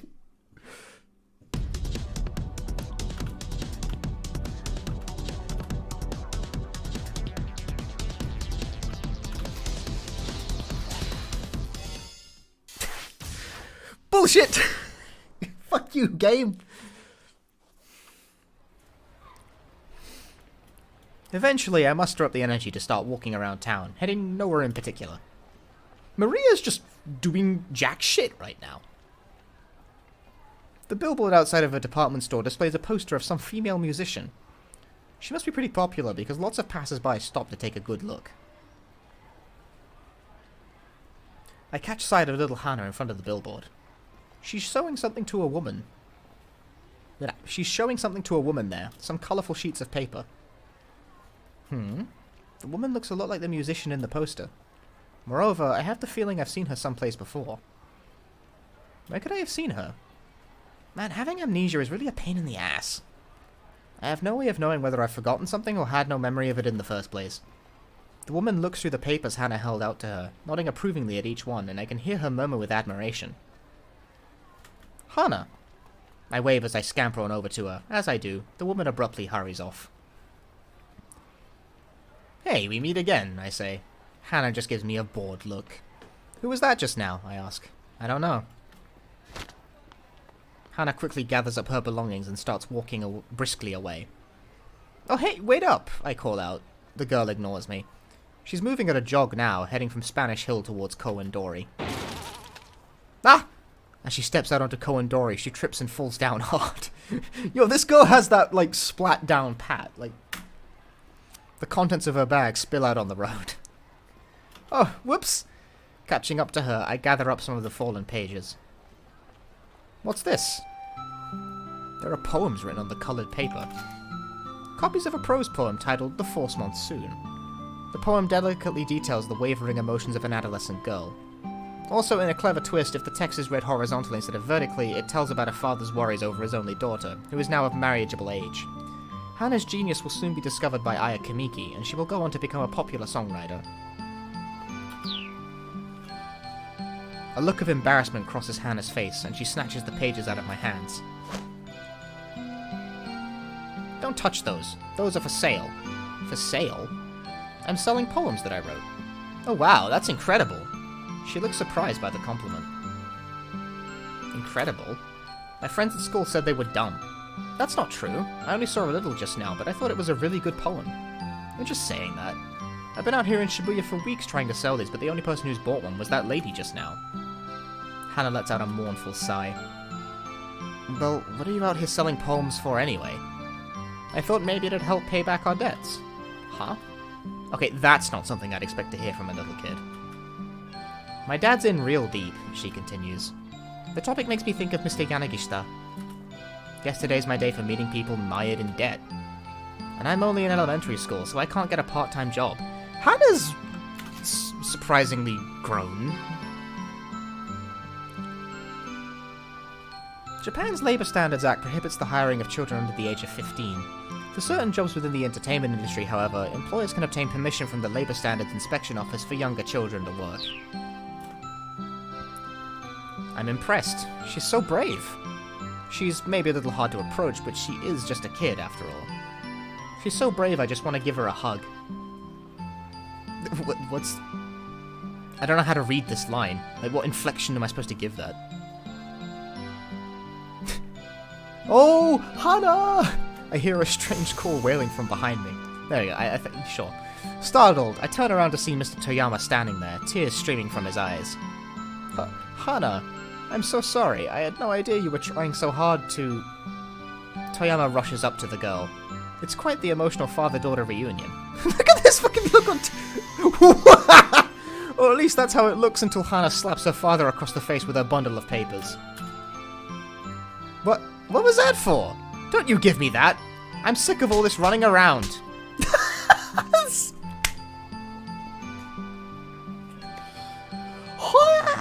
She delivers several more well-placed smacks with her little craft project.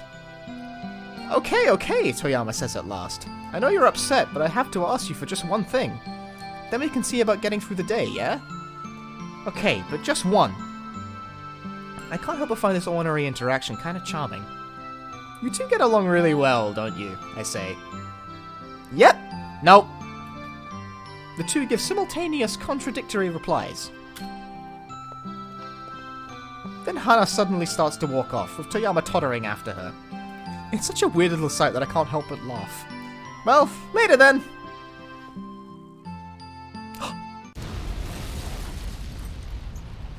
Yo, she didn't even get knocked over!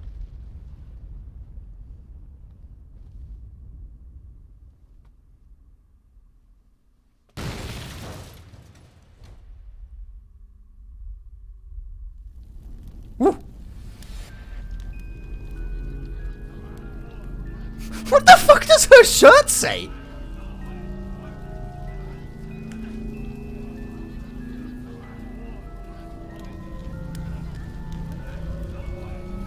Further along Koendori, I come across a car on the roadside that's spectacularly aflame. A group of onlookers surrounds it, in a confused uproar. It seems almost unreal, like I'm looking at a set for a TV show or something. I stand there, staring into the flames. Huh? What's that? I can see something.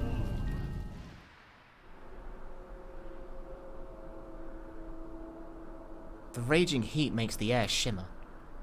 The scent of dry sand fills my nose. A gust of searing wind tugs at my hair. Where am I?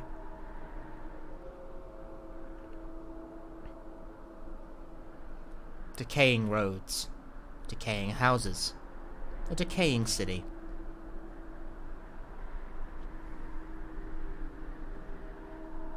And the people who live there. People who live. People who live. People who live. There's someone by my side. Someone is with me, watching all of this.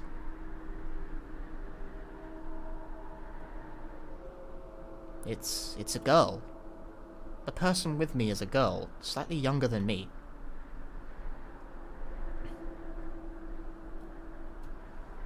She says something to me. Anaisim.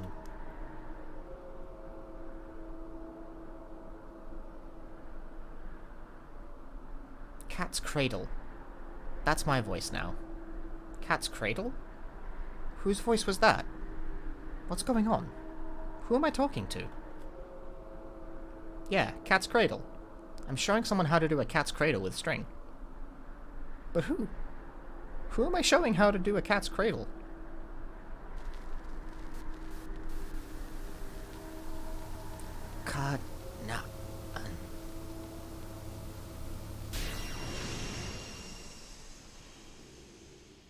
the word Canaan echoes in my mind. Head, rather. I don't know why I do that. Canaan? I utter the name aloud. The images floating through my mind are beginning to break up and vanish. But I feel like, for a brief moment at least, I'd caught hold of the edges of some of my lost memories. I'm doing good, Zero Blade Edge. We're reaching a pivotal moment here. That's right. Canaan. As soon as I say it, I'm filled with a powerful sense of duty. There's something I'm responsible for. Something that I needed to do. And if I don't, this Canaan person is going to be in grave danger. Calm down. Just calm down. I'm pleading with myself now, fighting the impulse to take off running. If I did, where would I go? I have no idea what my destination or my goal even is. Please, please remember something. Please. Please. I gaze out at the flames, practically praying now. Don't move. A voice hisses in my ear, and I feel something hard press against my back. I don't need to turn around to recognize whose voice it is. I thought you said you didn't have any business with... I did a little thinking, says the man with the cane, slowly. About how I might lure out Hitomi Osawa, see?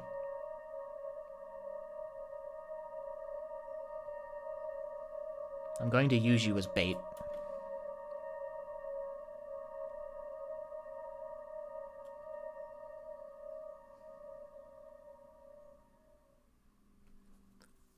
To be continued.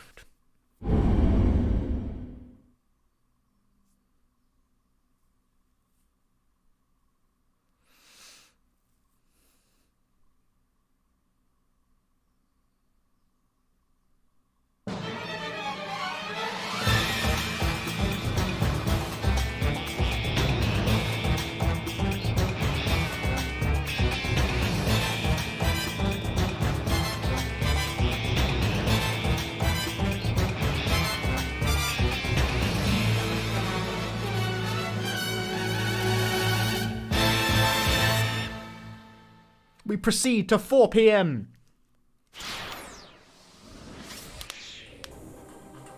Holy moly. Yo, is Minorikawa's face still burned in the menu? Oh my... I love it. That's just a permanent thing that stays there now. I love it. I love the detail. It's good. It's so fucking good, guys. This game's so fucking good.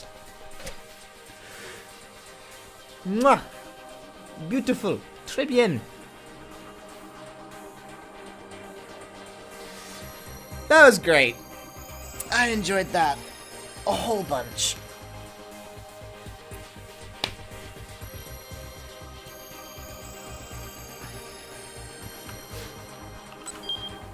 Yeah, as per usual, I think we got through that hour faster than I normally do. Like, maybe not by much, but still faster. We're up to 37 bad ends. We made good pace on that one.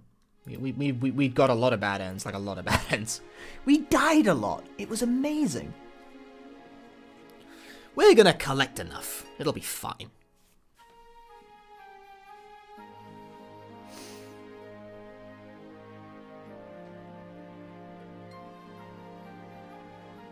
This is a rearrangement of the Aya Kamiki song that keeps playing on Osawa's phone. It's the same fucking song. It's just strings instead. It's the same fucking song. What does it mean?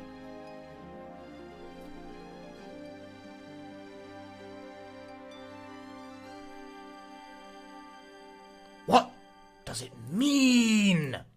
It means the stream's over. But seriously, it's the same song. It's the same fucking song. Listen to it. Listen to it carefully. When it loops again. Or doesn't, I guess.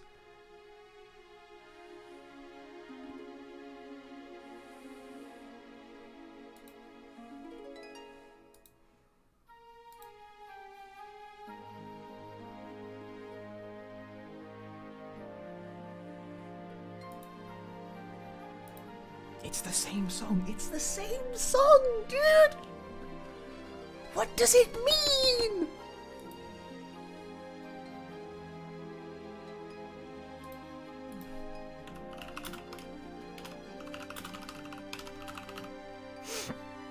That was fun. I have business later today, so I kind of need to clock out early as well. That's why I started earlier, you see.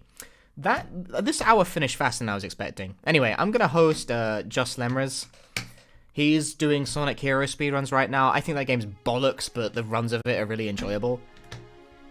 Watch him do the thing. Yes.